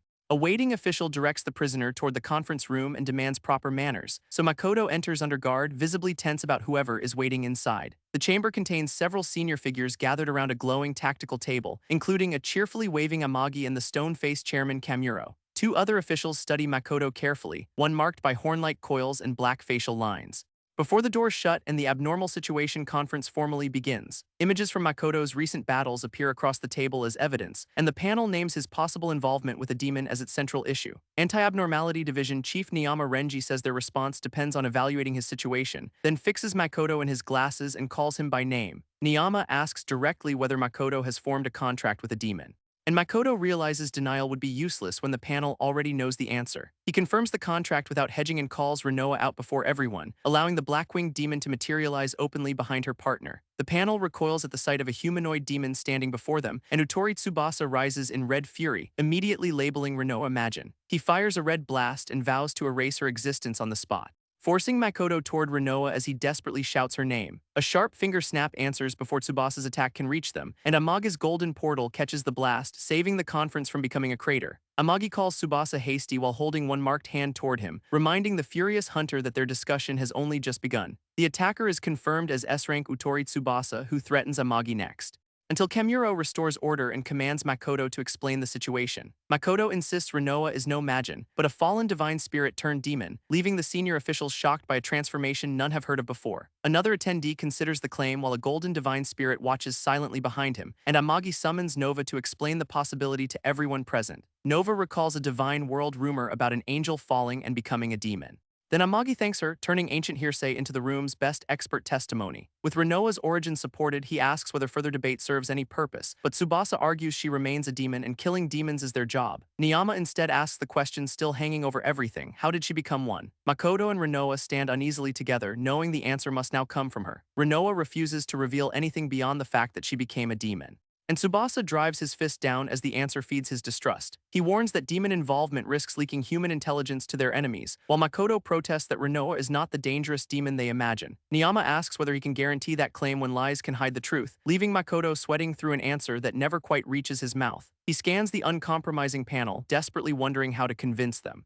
As the pressure closes in and his defense starts running out of road, then a white boot steps inside amid a trail of cheerful pink flourishes, and a pink-haired woman bows to the room with a breezy apology. She overslept twice because her bed was comfortable, defeating an S-rank before breakfast, but Niyama calls her Haimji and reminds her that rank excuses nothing. S-rank Haimji Kazuka tells him to blame the bed and asks for the topic. So Amagi identifies Makoto and the question of his contract with a demon. Haimji calls it heavy, then casually asks about two people outside the door, catching Makoto, Tsubasa, and Niyama completely off guard with the observation. Amagi praises Haimji and declares that he finally has his chance, then calls for both waiting visitors to enter the conference room. The doors reveal Yusugi and Ryuka standing together in the bright corridor, and the senior officials turn their full attention toward the unexpected witnesses. Makoto stares at Kazin and Yusugi, stunned to see both inside, while Niyama objects until Amagi says the pair are deeply involved too. Kamuro weighs that explanation in a long, unreadable silence, then confirms their involvement and allows both witnesses to give their opinions. Yusugi and Ryuka step beside Makoto beneath the spread of Renoa's dark wings.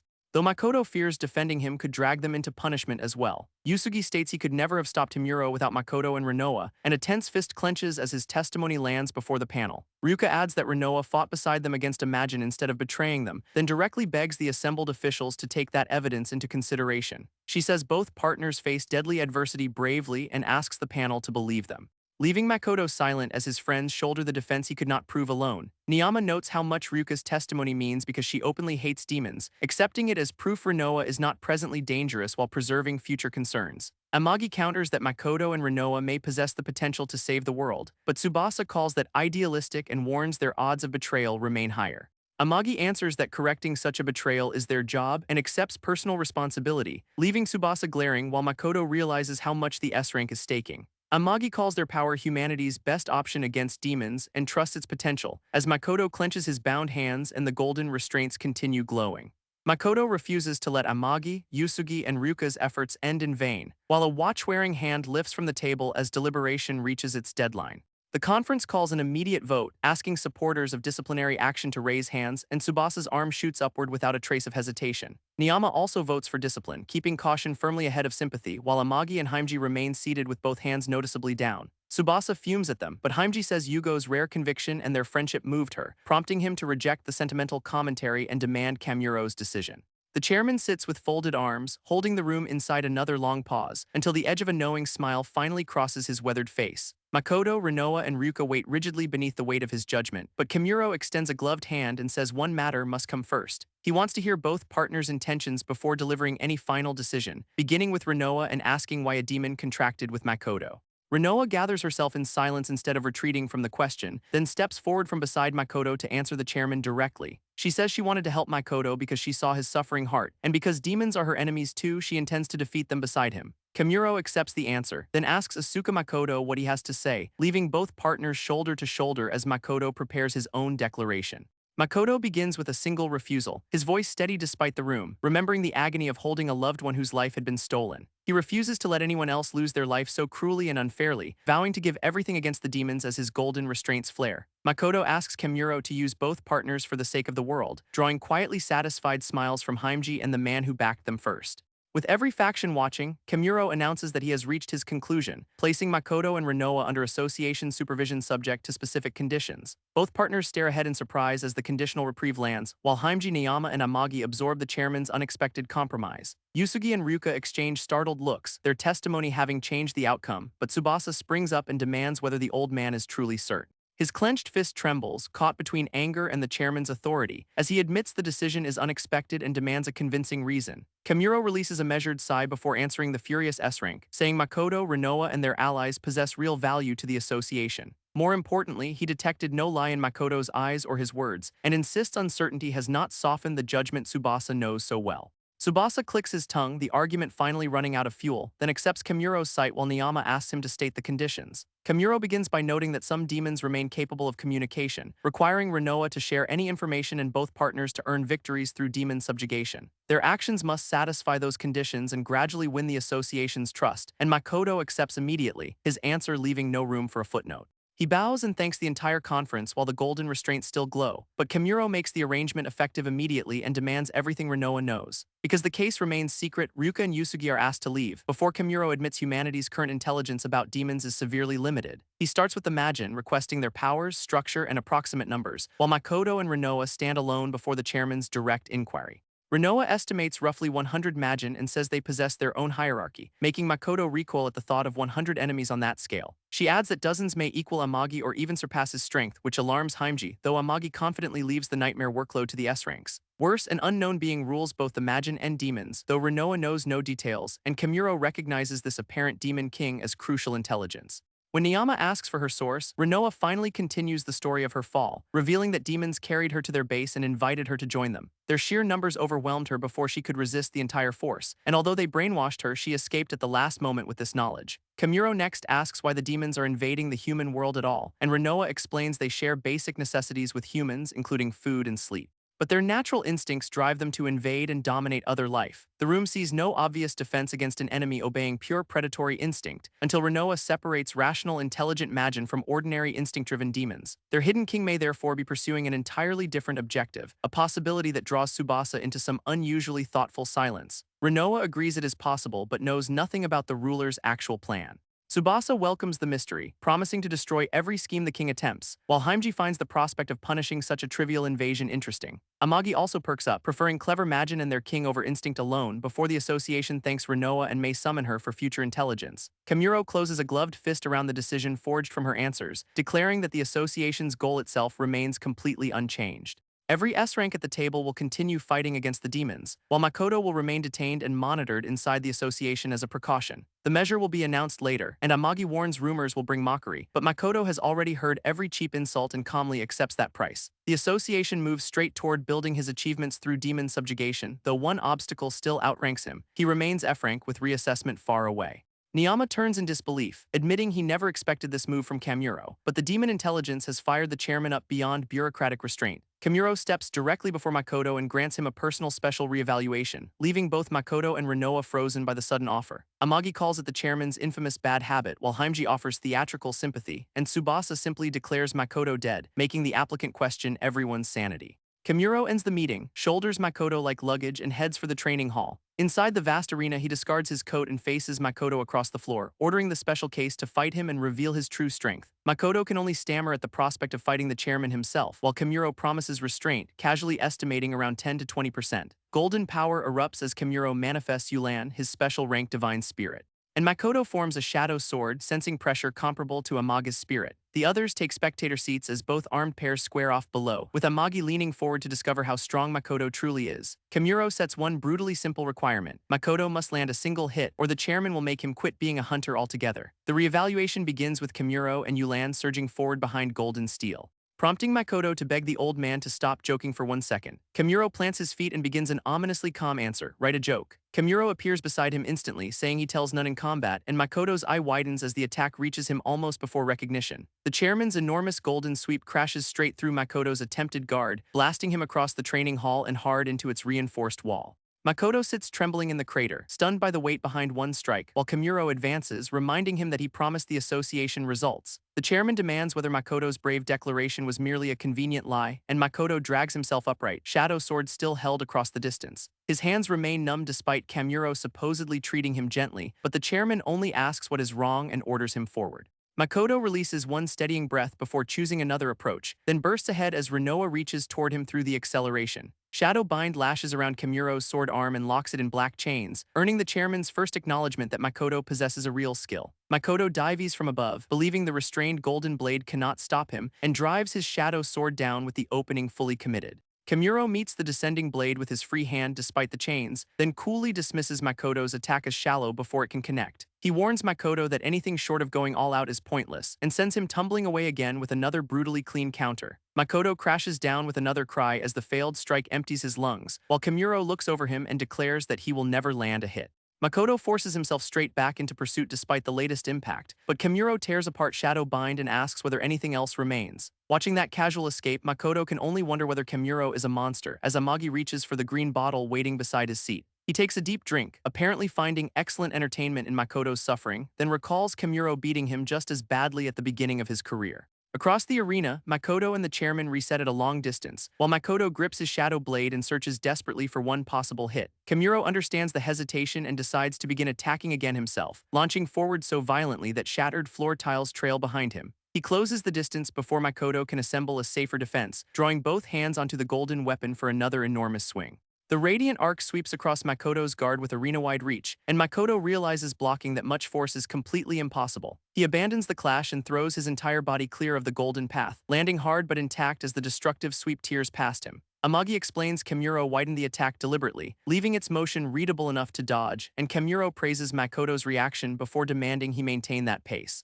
Kimuro chains one golden sweep into another as Makoto keeps slipping between them, recognizing that every attack remains both crushingly heavy and relentlessly consecutive. The chairman warns that dodging alone will never let Makoto defeat him, and Makoto narrows his eyes, searching the barrage for a counterattack. He flips over the next low sweep and finally gains the high ground, reshaping Shadow Weapon midair before driving its enlarged black edge downward. Kimuro looks up as the counterattack descends from his exposed angle, and the Shadow Strike detonates against a sudden burst of golden defense. Tsubasa leans forward with a grin, admitting the match has become interesting, while Makoto lands at a distance and wonders whether he finally connected. Kimuro emerges behind a massive golden shield, praising the attack that forced its appearance, leaving Makoto asking when the chairman possibly had time to draw one. Golden power coils around Kimuro again as he offers to demonstrate more, replacing the shield with an enormous winged spear for the next exchange. Makoto realizes the chairman can produce entirely different weapon classes at will, and Kimuro names Yulan's skill armory, which changes his weapon however he likes. Sword, shield, and spear fill Makoto's thoughts, each far beyond normal equipment, while Amagi identifies Yulan as the god of weapons behind those heroic arms.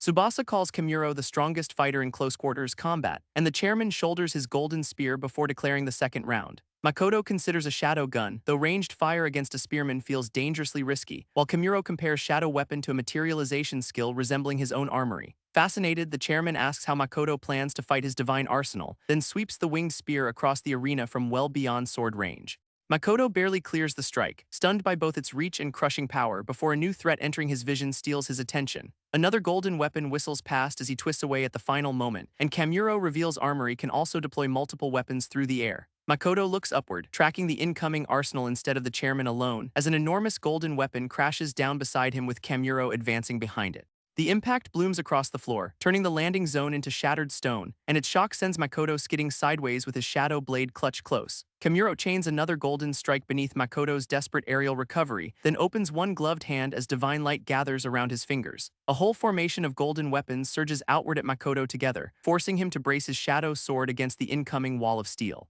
The spectators watch fragments and weapon trails scatter across the arena, while Amagi recognizes Kimuro's familiar talent for teaching through pressure. Makoto answers with a broad shadow slash that tears through the golden barrage, emerging upright but scratched, exhausted, and breathing hard among the fragments. Kimuro returns armory to its golden sword form and calmly waits for more, while Renoa asks whether Makoto has noticed the pattern revealed by the fight. Armory always gives Kimuro a favorable matchup, exactly the response this test demands, but Makoto launches forward with an answer forming behind his exhausted eyes. Kimuro charges to meet him, sword extended, demanding his next decision, and Makoto studies that blade while drawing shadow weapon into a longer shape. He produces a spear, correctly taking the reach advantage against a swordsman, though Kimuro warns that one obvious counter will never be enough. At the final instant, Makoto calls now and reshapes the spear inside their clash, sending a new shadow arc past the golden blade before Armory can answer. Kimuro's eye widens as the delayed transformation catches him genuinely off guard, while Makoto commits both hands and completes the close-range swing. The broad purple edge passes Kimuro as his golden weapon turns too late, drawing open shock from Haimji and Tsubasa in the spectator seats. A small rip appears across Kimuro's white shirt, proof that something connected, and Amagi explains Makoto exploited Armory's transformation delay with meticulous timing. Makoto remains standing only through ragged breaths, his shadow weapon hanging low, then wipes the sweat from his face while Kimuro considers the exchange. The chairman notes how awkward a long spear becomes against an enemy already inside, confirming Makoto aimed for that narrow gap and successfully landed the required blow. Kimuro dismisses his golden weapon, congratulates Makoto, and declares the examination finished, leaving the exhausted young hunter with barely enough breath for one stunned response. Makoto drops to one knee and thanks him as Kimuro laughs and praises his work, though sweat still rolls down Makoto's face after surviving that extremely practical lesson. He realizes Kimuro guided him by repeatedly asking how he would overcome each disadvantage. And the chairman pats his head, praising both his movement and tactical judgment. Makoto accepts the compliment, but Kimuro says his handling of divine power remains lacking, then orders him to improve and officially promotes him from F rank to B rank. Makoto reels at the instant leap, while Kimuro calls it an investment in his future. He answers with a fierce yes as a golden portal flashes open behind him, bringing Amagi back with his airborne bottle and a verdict. The evaluation was thorough. Tsubasa notes Makoto remains far below him while Haimji stretches toward overdue sleep, and Makoto clenches his marked fist, accepting how far he still has to climb. Before everyone leaves, he turns toward Amagi and calls the S-rank hunter's name, asking to be trained because this brutal reality check only sharpened his hunger for strength. Makoto punctuates the request with a bow so deep it nearly tackles Amaga's dignity. But Amagi only smiles, remarking that events have unfolded exactly as expected. He reveals that he had already been considering taking Makoto under his wing, agrees to begin, and looks forward to the day Makoto surpasses his expectations. Daylight settles over association headquarters as the reevaluation chapter finally closes. Later, Makoto and Renoa sit opposite Amagi and Nova in a quiet meeting room, where Amagi recommends the same training he once completed with his own partner. Hunters borrow their partner's power, and understanding that connection lets them use it efficiently, prompting Makoto to ask whether the principal can work with a demon like Renoa. Nova says the sacred stone still binds them, making mana conversion theoretically possible, while Amagi observes that Renoa possesses an enormous reserve of magical power. The real problem is that she cannot transfer that reserve to Makoto properly yet. And passing this training should leave him dramatically stronger than he is now. Makoto accepts immediately, eager for guidance while Renoa watches the proposal carefully. Amagi reaches toward his own sacred stone and finally unveils the crucial exercise. Makoto and Renoa must conquer a dungeon while holding hands the entire time. Their matching blank stares confirm this was not the combat drill either imagined. Nevertheless, the next day finds them inside an F-rank dungeon beneath a mountain forest, advancing hand in hand as dark violet mana curls continuously around their bodies. They cross the rocky passage in prolonged silence, already discovering the drill's true boss, awkwardness. Makoto asks whether Renoa is accustomed to this, but she sees nothing embarrassing about it, while Amaga's instructions echo, never release hands and never speak during combat. They must repeat this from F-rank through C-rank dungeons, with only Amaga's cheerful luck behind them. Renoa suddenly points down the passage, snapping Makoto's attention back to the assignment, where a group of horned red demons waits between them and their first clear. Makoto raises shadow weapon, refusing to relax before first observing the enemy formation, but Renoa yanks him sideways the instant an incoming strike crashes into their position. She wants the pack eliminated quickly before its numbers become a larger problem, while Makoto still believes careful observation should come before rushing into the exchange. Their silent disagreement lasts exactly until the next demon lunges across the cavern, forcing Makoto into an awkward spinning slash while their linked arms stretch between them. He spots another winged attacker diving from above and silently signals the danger. Tightening his grip until Renoa understands the warning without a single spoken word. They spring aside together as the demon smashes down between their retreating bodies, but both realize easy dodges become difficult when their opposing instincts keep colliding. Renoa whips a violet charged kick into one attacker without releasing Makoto's hand, and Makoto answers with a shadow shot that detonates against another diving demon. The first pack finally dissolves, leaving Makoto cautiously asking whether that was everyone, until fresh demons surround them, proving their slow coordination came with reinforcements included. Makoto admits Renoa has a point, though his own cautious approach still matters, as another claw reaches in and postpones the debate with excellent hostile timing. They race forward together, agreeing this is not the moment to keep arguing. 2 weeks later, the pair reaches the entrance to a C-rank dungeon's boss room, now comfortable fighting hand in hand but still unable to reconcile their different methods. Makoto admits that challenging a C-rank boss in this condition could be difficult. Still, he asks Renoa to work with him and she cautiously agrees to try, explaining that success does not require them to imitate each other's every movement, but instead to understand the intention driving those different combat choices. Makoto realizes he reached the same conclusion, finally giving them common ground. They enter together, joined hands steady as a colossal stone figure blocks the chamber, and a single blue-white eye ignites within the creature's cracked, rocky face. The C-rank legacy golem rises over them, built like a fortress that learned to walk, then extends one enormous hand as Makoto recognizes the perfect opponent for their test. The golem charges, and Rinoa pulls their linked formation directly toward its advance, forcing Makoto to join the offense with a massive axe-shaped shadow weapon. He drives the violet blade into the golem's rocky body with full momentum, only to discover that its stone armor treats the blow like an administrative inconvenience. Makoto curses himself for attacking without fully respecting the C-rank boss's durability, while Rinoa drags him clear of the golem's immediate counter without breaking contact. Their eyes meet for one tense instant, each searching the other's next intention, before the legacy golem barrels toward Makoto with another crushing charge. The pair twists away together, maintaining their grip as the impact tears past them, yet Makoto tightens his weapon hand, realizing their timing remains dangerously misaligned. Rinoa lands in a low stance and fixes her attention firmly on the boss, and Makoto senses she has a goal but cannot determine what she is targeting. Rinoa deliberately adjusts their grip, turning the joined hands into a clearer signal, then meets Makoto's eyes with a calm expression instead of explaining aloud. He studies her face and finally recognizes the silent request behind her movement, accepting that she has a plan and answering her demand for trust with his own. Makoto plants one foot, abandoning hesitation while keeping their hands firmly linked, and commits to following Rinoa because true strength requires them to synchronize. Legacy Golem launches its enormous body forward like an avalanche with one glowing eye, but Rinoa carries Makoto around its frame as he strikes from multiple changing angles. Their repeated blows fracture the golem's stone plating and spread cracks through its body, until one crushing, coordinated impact blasts open the armor across its chest.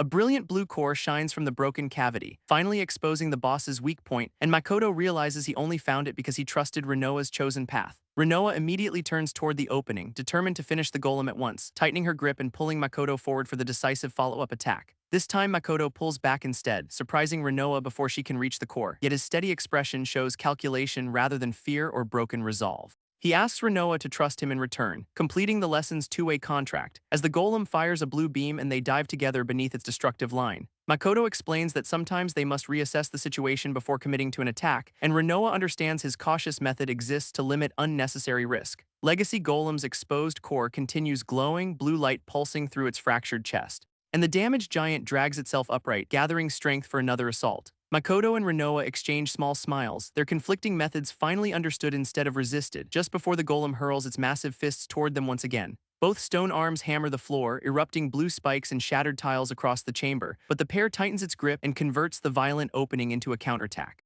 Makoto fires a concentrated violet blast straight into the golem's exposed center, making the ancient construct recoil and rasp one startled word about its human opponents. Blue shards scatter everywhere, yet Rinoa swings Makoto through the storm on a controlled arc, positioning his transformed shadow blade directly before the glowing chest core. Makoto admits he could never have conquered this dungeon by himself, while Rinoa realizes she likewise would have been defeated without him. Their thoughts finally align as Shadow Weapon surges with dense black-violet power, and Makoto drives its towering edge down through the center of Legacy Golem. The vertical strike splits the brilliant blue core and showers the chamber with stone, sending the enormous boss crashing backward, its limbs dead and its power extinguished. Residual violet energy coils around Makoto's marked hand and the fading Shadow Weapon, leaving him breathless for one beat before relief breaks through the tension. He throws up both hands and celebrates their victory with an ecstatic shout to Rinoa, then offers a high five while she studies this unfamiliar human victory protocol. Rinoa asks what he is doing, so Makoto explains the high-five ritual, then praises her while she studies his raised palm like an untranslated battle manual. Later, night settles over a quiet brick building hidden among the city lights, where orderly shelves of liquor reveal a warmly lit bar inside.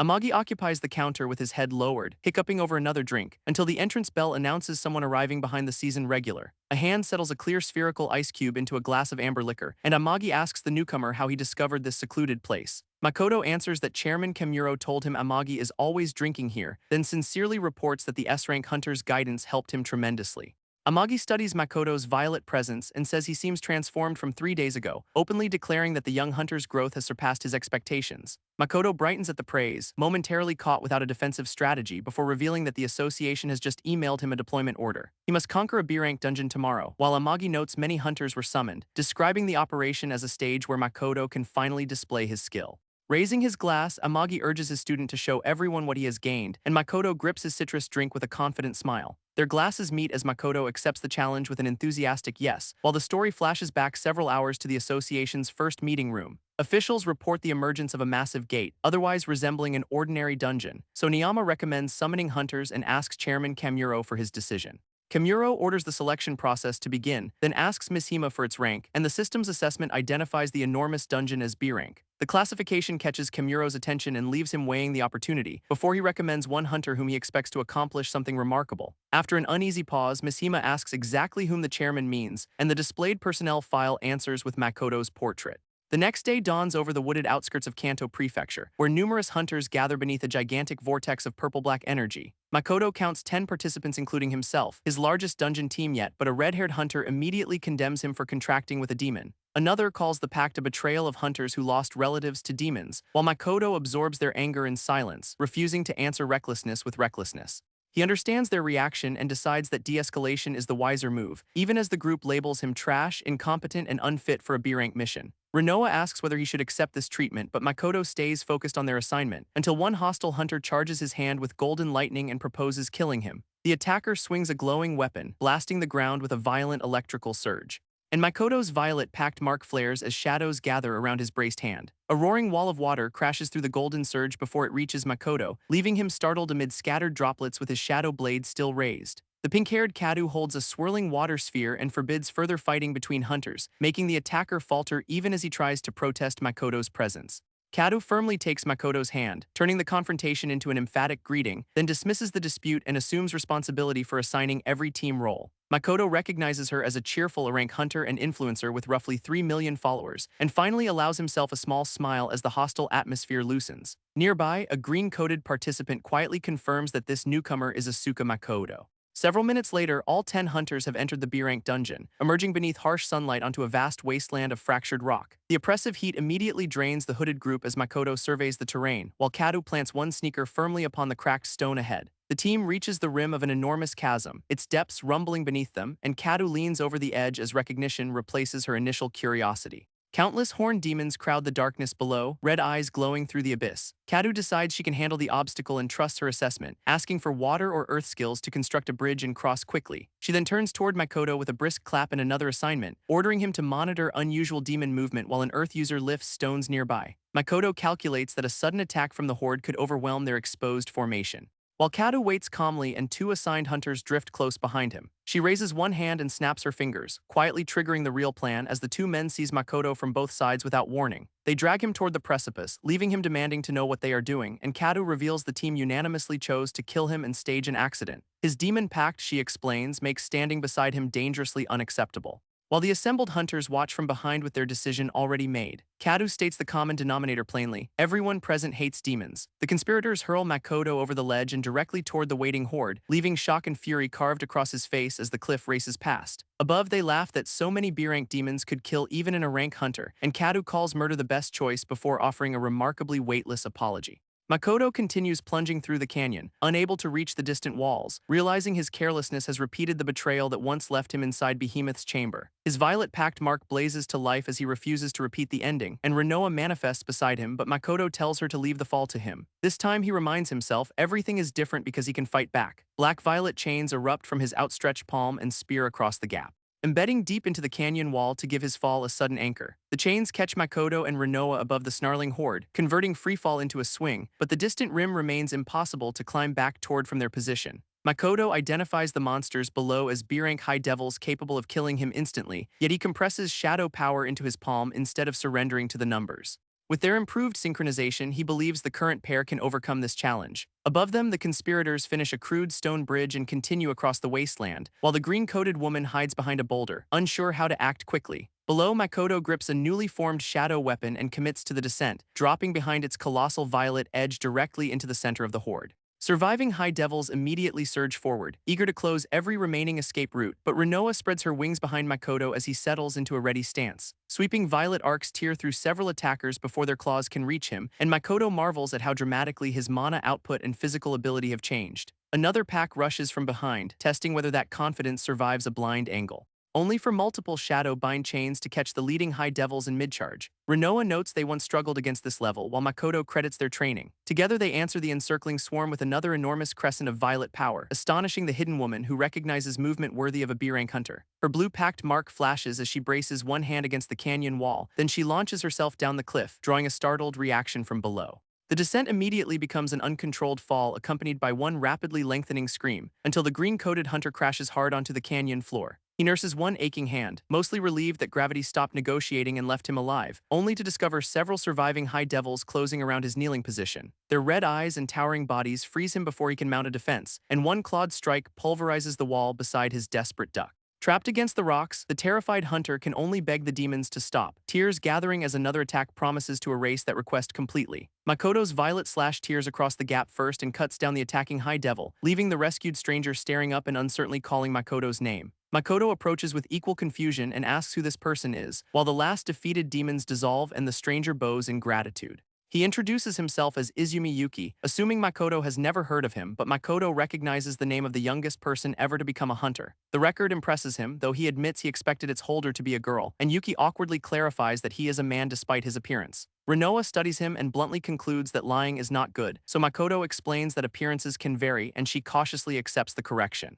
Yuki confirms it again, prompting Makoto to ask why he knew his name earlier, and the young record holder admits he has known about Makoto for quite some time. In a forest memory, Yuki recalls secretly watching Makoto train without ever giving up, because that stubborn courage made Makoto the role model he had been searching for. Makoto realizes someone truly drew strength from the days he considered his lowest, while Yuki admits he fell into the chasm because he was worried and watching above.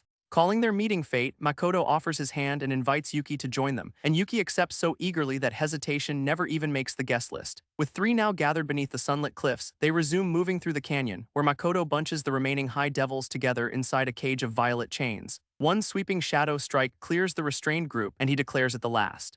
Makoto and Rinoa walk onward as Yuki trails behind, quietly taking everything in, until simple admiration becomes barely contained excitement. Makoto confirms the battlefield is secure while Yuki marvels at what he witnessed, asking how Makoto defeated every demon alone and how he can become that strong.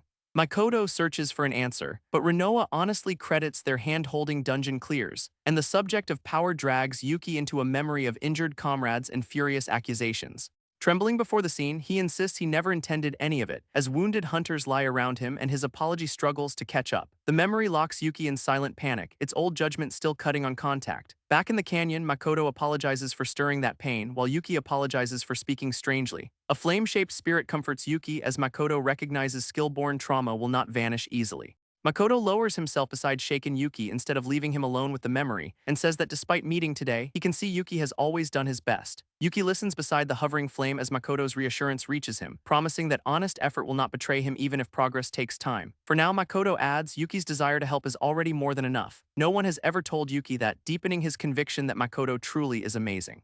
He clenches his glowing blue pact mark, turning gratitude into a decision, then rises, steadies himself, and thanks Makoto directly. Yuki vows he will definitely become a source of strength for Makoto, leaving Makoto and Rinoa smiling with visible relief. The new trio pushes onward through the canyon, Rinoa flying above the two runners. 10 hours after dungeon entry, the action reaches the summit of Wilderness Mountain, where the B-rank boss Emperor Devil crashes into the surviving hunters' defenses. Once their preparations are complete, one hunter orders everyone behind the formation, while Kadu plants herself directly in the charging Emperor Devil's path. Her high-rank divine spirit Luluana manifests as Kadu unleashes the piercing tempest, raining enormous blue water lances across the boss from every direction. The Emperor Devil howls as the barrage punches through its towering body, and the squad showers Kadu with praise before the water has finished falling. Kadu calmly declares subjugation complete, then begins checking whether everyone is safe. Her safety check ends when a massive crack shape looms behind her under red light, and violently hostile mana crawls through black-red fissures across the summit. A boot steps from the spreading darkness with a dismissive grunt, revealing a hooded horned man complaining that traveling this far consumes considerable mana. Kadu's team recognizes the newcomer as Imagine and recoils in alarm, while he treats his ominous arrival like little more than an awkward step. Two hunters decide he looks weak and declare Kadu makes victory automatic, then rush him themselves, hoping to create an opening for her. Kadu urgently warns the pair not to act so carelessly, but the Imagine launches both attackers away before her warning can land. Kadu stares at him with the stunned focus of someone recalculating everything, as he wipes blood from one fist and mocks the boss slayer for seeming weak. Grinning beneath his hood, the Majin asks Kadu whether she wants to fight, and she answers by ordering every surviving teammate to leave immediately. The hunters drag their wounded away while Kadu alone holds the center, and the Majin introduces himself as Jaga before asking for her name. Kadu refuses to introduce herself to a demon and gathers swirling water with Luluana. But Jaga closes the distance, promising he will make her talk. He races through the oncoming water barrage without losing his grin, leaving Kadu wide-eyed as his speed tears through her expected defense. Jaga drives a brutal kick into Kadu before she can reset her stance, and she realizes his speed exceeds everything her eyes prepared for. The impact launches Kadu across the summit in a violent streak of light, with Jaga landing beside her through the dust before she can recover. Standing over the fallen hunter, he casually asks for her name again, but battered Kadu still tells him to shut up and refuses a demon. Jaga accepts that answer by forming a dense black red sphere in one hand, aims the swelling attack at Kadu, and flatly orders her to die. Unable to rise in time, Kadu braces for the incoming blast, until violet shadow bind chains wrench Jaga's aim away at the final instant. Jaga turns toward the unexpected restraint with sudden interest. As the chain splinters around him and new footsteps enter the battlefield, Makoto and Rinoa emerge through rolling shadows, ordering the Majin to stop. Then Makoto charges with shadow weapon extended and another chain in hand. Jaga breaks forward to meet him, dragging the restraint into the counterattack, while the retreating hunters freeze at the impossible sight of Makoto alive. Makoto orders Yuki to carry injured Kadu somewhere safe, and Yuki agrees. Kadu asks why they would help after she deceived Makoto and tried killing him, but Makoto faces Jaga and answers that saving her is simply the right choice. Still stunned by that mercy, Kadu lets Yuki guide her away slowly. Distance opens across the shattered summit as Yuki escorts Kadu toward the others, leaving Makoto and Rinoa focused on Jaga's low, delighted laughter. Jaga recognizes Makoto's shadow abilities and the fallen angel standing beside him. Realizing this must be the human and unnamed person previously described, his fingers sharpen into claws as both sides decide to finish quickly, and Jaga launches himself across the summit at full speed. Makoto meets the charge head-on, violet shadow weapon colliding with Jaga's claws, before their first clash becomes a rapid storm of close-range exchanges. Jaga catches another violet arc against his hardened fingertips, then flips over Makoto's sweeping counter before the blade can follow. Makoto answers by firing several shadow bind chains toward the airborne target, wrapping Jaga's torso and limbs while bringing shadow weapon down from above. Even bound from several directions, Jaga only widens his predatory grin, twisting clear as Makoto's enormous violet slash tears past him. Jaga counters with red-black force, but Makoto stays inside the exchange, finally replacing the Majin's amusement with a far more serious expression. Another chain catches Jaga's leg, while Makoto reshapes shadow weapon into a gun, sending a volley of violet shots streaking across the open summit. Jaga praises the attack and laughs that the battle is finally becoming fun, while stunned hunters realize Makoto is evenly matching the demon Kadu could not touch. Yuki knows joining would only obstruct Makoto, leaving him frustrated at the sidelines, while Jaga's hardened claws collide with shadow weapon yet again. Makoto drives forward anyway, deciding to force an opening through constant pressure, until Jaga forms another black-red sphere and challenges him to dodge. Makoto catches the sudden change in Jaga's attack just before release, as Dark Extreme erupts into a colossal red-black beam across the summit. Its shockwave tears into the distant group, forcing Yuki and Kadu to cover themselves, while Jaga remains standing amid the smoke carved through the battlefield. Rinoa warns Makoto that a decisive large technique requires creating more openings, so he dives back inside Jaga's guard with another violet slash. The strike bites into Jaga and finally twists his confidence into pain, but with blood on his mouth, Jaga invokes Red Dead Blood Death Law. A towering red mass erupts between them, forcing Makoto to pull back, and his widening eye catches the true attack arriving from every direction. Countless sharpened drops rain around him, hammering against shadow weapon, as Makoto sprints through the blood-red field rather than surrendering space. Watching the projectiles move, he realizes Jaga is manipulating blood itself, and asks whether this is what demons call their personal ability. Jaga confirms every demon possesses one unique power known as a dark art, then reveals Grom has his eye on Makoto, making their connection suddenly much clearer. Jaga proudly confirms he is a faithful subordinate who practically worships Grom, then explains demons range from lower to special class, with Grom currently middle class. Learning Jaga is only lower class makes Makoto grasp how monstrous that hierarchy becomes, though Jaga laughs at his reaction and warns him not to underestimate the bottom. Declaring round 2, he raises a huge blood-red surge across the summit, and Makoto reads the familiar attack as it races toward him again. He drives a broad shadow edge through the incoming blood and splits its pressure, then braces a long pole-shaped shadow weapon against Jaga's hardened red defense. Makoto redirects the sweeping blood mass around himself, visibly surprising its owner, who realizes shadow weapon can turn even that attack into usable leverage. Still grinning, Jaga reminds Makoto that underestimating him remains a dangerous mistake, but Makoto sprints in while spinning a loose coil of shadow around his body. He grips the shadow directly and challenges Jaga to keep pace with what follows, leaving the Majin unable to predict whether the next shape is sword or hammer. Violet edges whip through changing arcs as Makoto attacks without a fixed silhouette, and one unpredictable strike tears open Jaga's upper body in a spray of blood. The wounded Majin finally drops the laughter and calls Makoto deeply annoying, while Yuki cheers that Makoto has seized the momentum and keeps pushing forward.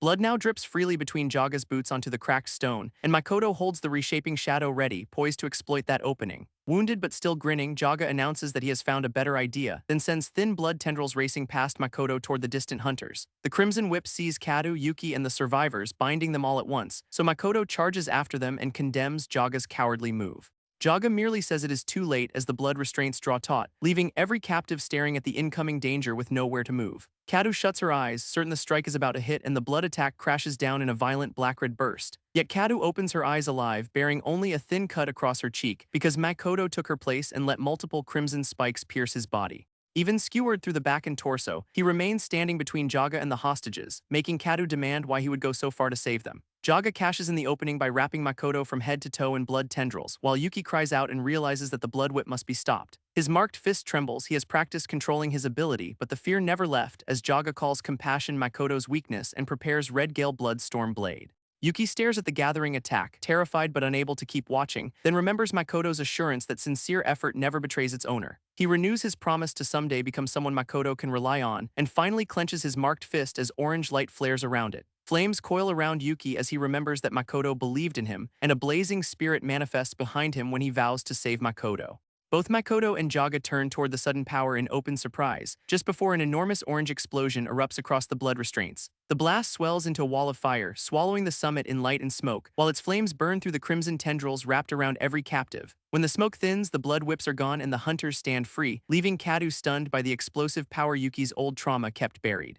A heavy boot hits the scorched ground as ragged breathing cuts through the smoke, and Jaga coughs while assuming the blast took Yuki's allies down with him. Yuki answers that his former self might indeed have made that mistake, but a violet shadow slash now tears cleanly through the lingering haze. Makoto emerges free with a massive shadow weapon resting in his grip, then tells Yuki that the intervention gave him exactly the opening he needed. Smiling, he calls it perfect support and gives Yuki full credit, which earns an ecstatic yes and one very relieved clenched fist. Jaga finally notices every ally survived. The demolition came with surgical control. Yuki steps beside Makoto and declares that he can fight this time, and their fist bump seals the partnership while Jaga waits across the summit. Realizing targeted explosions would be disastrous, Jaga decides to end the battle quickly. Jaga floods the summit with a vast black-red presence and gathers his blood overhead, giving Makoto the unmistakable warning that something enormous is coming. The Majin raises one clawed hand and invokes a demon's secret art, forming a colossal crimson mass that towers over Makoto and Yuki like a living calamity. He unleashes Red Fang Blood Storm Fang Tempest, raining countless blood fangs downward, and Makoto realizes this barrage is faster, denser, and impossible to deflect completely. Before the storm closes, Yuki reaches down and touches Makoto's leg, firmly telling him to leave their escape from the attack to his support. Yuki triggers Boost Explosive Wind Rush, igniting their feet with controlled blasts, and the explosive acceleration launches them clear as crimson fangs shred the ground. Jaga's grin falters when his prey vanishes from the impact zone, leaving only a scorched crater where Makoto and Yuki had stood. He threatens the other hunters unless Makoto reveals himself again, only to spot a brilliant orange glow hanging high above his head. Makoto and Yuki are airborne together, riding compact jets of flame around their feet, so Jaga sends another Blood Storm Fang Tempest straight at their exposed position. The pair weave between the converging red fangs while suspended over the summit, and Yuki gathers fire, refusing to betray the trust Makoto placed in him. He fires Supernova Maximum Burst downward in one colossal orange detonation, and the blazing strike crashes headlong into Jaga's rising crimson assault. Supernova punches through the crimson storm and scatters its blood fangs across the summit, leaving Jaga staring in disbelief as his demon's secret art disappears. Makoto dives through the cleared path while Yuki remains hovering above, and Jaga assumes Yuki cannot chain explosions before reaching for one more shot. Red power flickers around his outstretched hand, yet no new attack forms because to his horror the blood fueling his dark art is completely gone. Makoto had watched Yuki's first explosion vaporize the scattered blood with its heat, then deliberately baited Jaga into spending every remaining drop on one huge technique. With the resource war already won, Makoto brings Shadow Weapon across Jaga's body, and a towering violet arc tears through the defenseless Majin at close range. Jaga reels beneath a deep wound running from his face down across his torso, while Makoto lands in a crouch and holds the completed slash behind him. Calling the human impressive, Jaga finally admits that the battle is his loss, then erupts into a mass of blood spikes as one final parting gift. Makoto sees the suicidal counter expanding behind him and realizes the danger, but Yuki dives toward it first, shouting that he will not allow the attack. His explosion meets the blood burst as Renoa spreads her black wings around Makoto, and the resulting wall of orange fire rolls over Jaga's final crimson mass. After the blast, Yuki begins dropping from the sky while Kadu watches in alarm, and realizes explosive wind rush will not reactivate before he reaches the ground. Makoto reaches the falling Yuki in time and catches him securely in both arms, prompting a flustered apology, and thanks that Makoto immediately turns back around.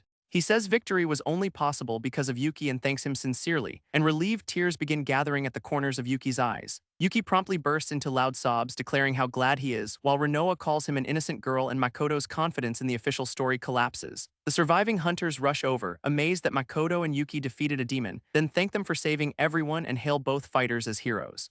Their celebration stops abruptly when Kadu's voice cuts across the summit, calling them idiots and insisting they apologize to Asuka before offering praise. Makoto, Yuki, and Renoa face the battered group as it gathers before them, and Kadu leads every survivor in a deep bow and direct apology. She explains that a demon killed her brother, so she judged Makoto by his pact, but after watching him risk everything for others, she admits that judgment was wrong. Kadu now recognizes him as a true hunter whose first instinct is protecting people, and the entire team bows again, calling their betrayal utterly unforgivable. Makoto answers that fear of a demon contractor is natural and their caution understandable, then accepts blame for not explaining and promises to earn proper understanding going forward. Kadu still insists that a simple apology cannot possibly settle what they did.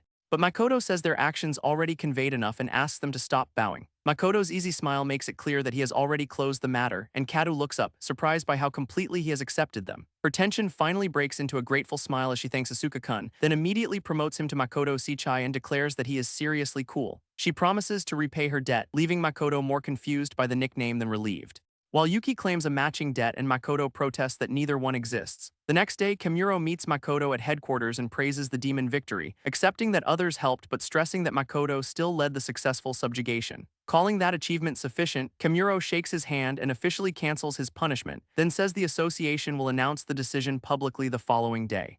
Before preparations finish, an aide rushes in reporting that Makoto's information has leaked, shocking both men as he urgently presents the report in his hands. The broadcast headline accuses the association of hiding a hunter contracted with a demon, and Makoto can only stare at the screen and whisper that it cannot be true. Outside headquarters, the bright morning now hangs over a rapidly worsening scandal, as reporters crowd the entrance and demand responsibility from the Hunter Association.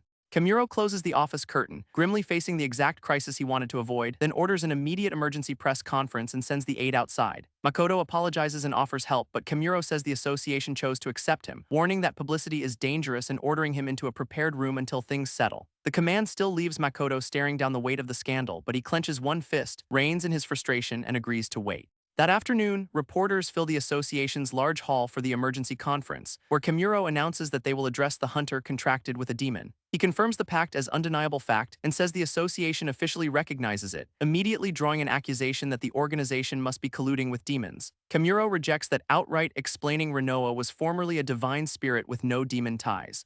And his uncompromising statement hangs across every live broadcast in tense silence. Online viewers answer with fear, suspicion, and questions about whether demon pacts are even possible, showing Makoto that humanity's hatred of demons runs deeper than he imagined. Renoa notes that demons shattered their world, while Makoto insists she herself is not evil, yet the broadcast keeps returning to one demand: can public safety be guaranteed? Kamuro answers that challenge by promising the room a direct response, and Amagi strides into the conference with his usual effortless composure. He introduces himself as an S-rank hunter, instantly detonating a fresh barrage of questions, then places one hand on the podium and waits for the noise to break. Amagi vows to eliminate Makoto personally the moment he judges him dangerous, reassuring some reporters while others demand that he simply execute the hunter now.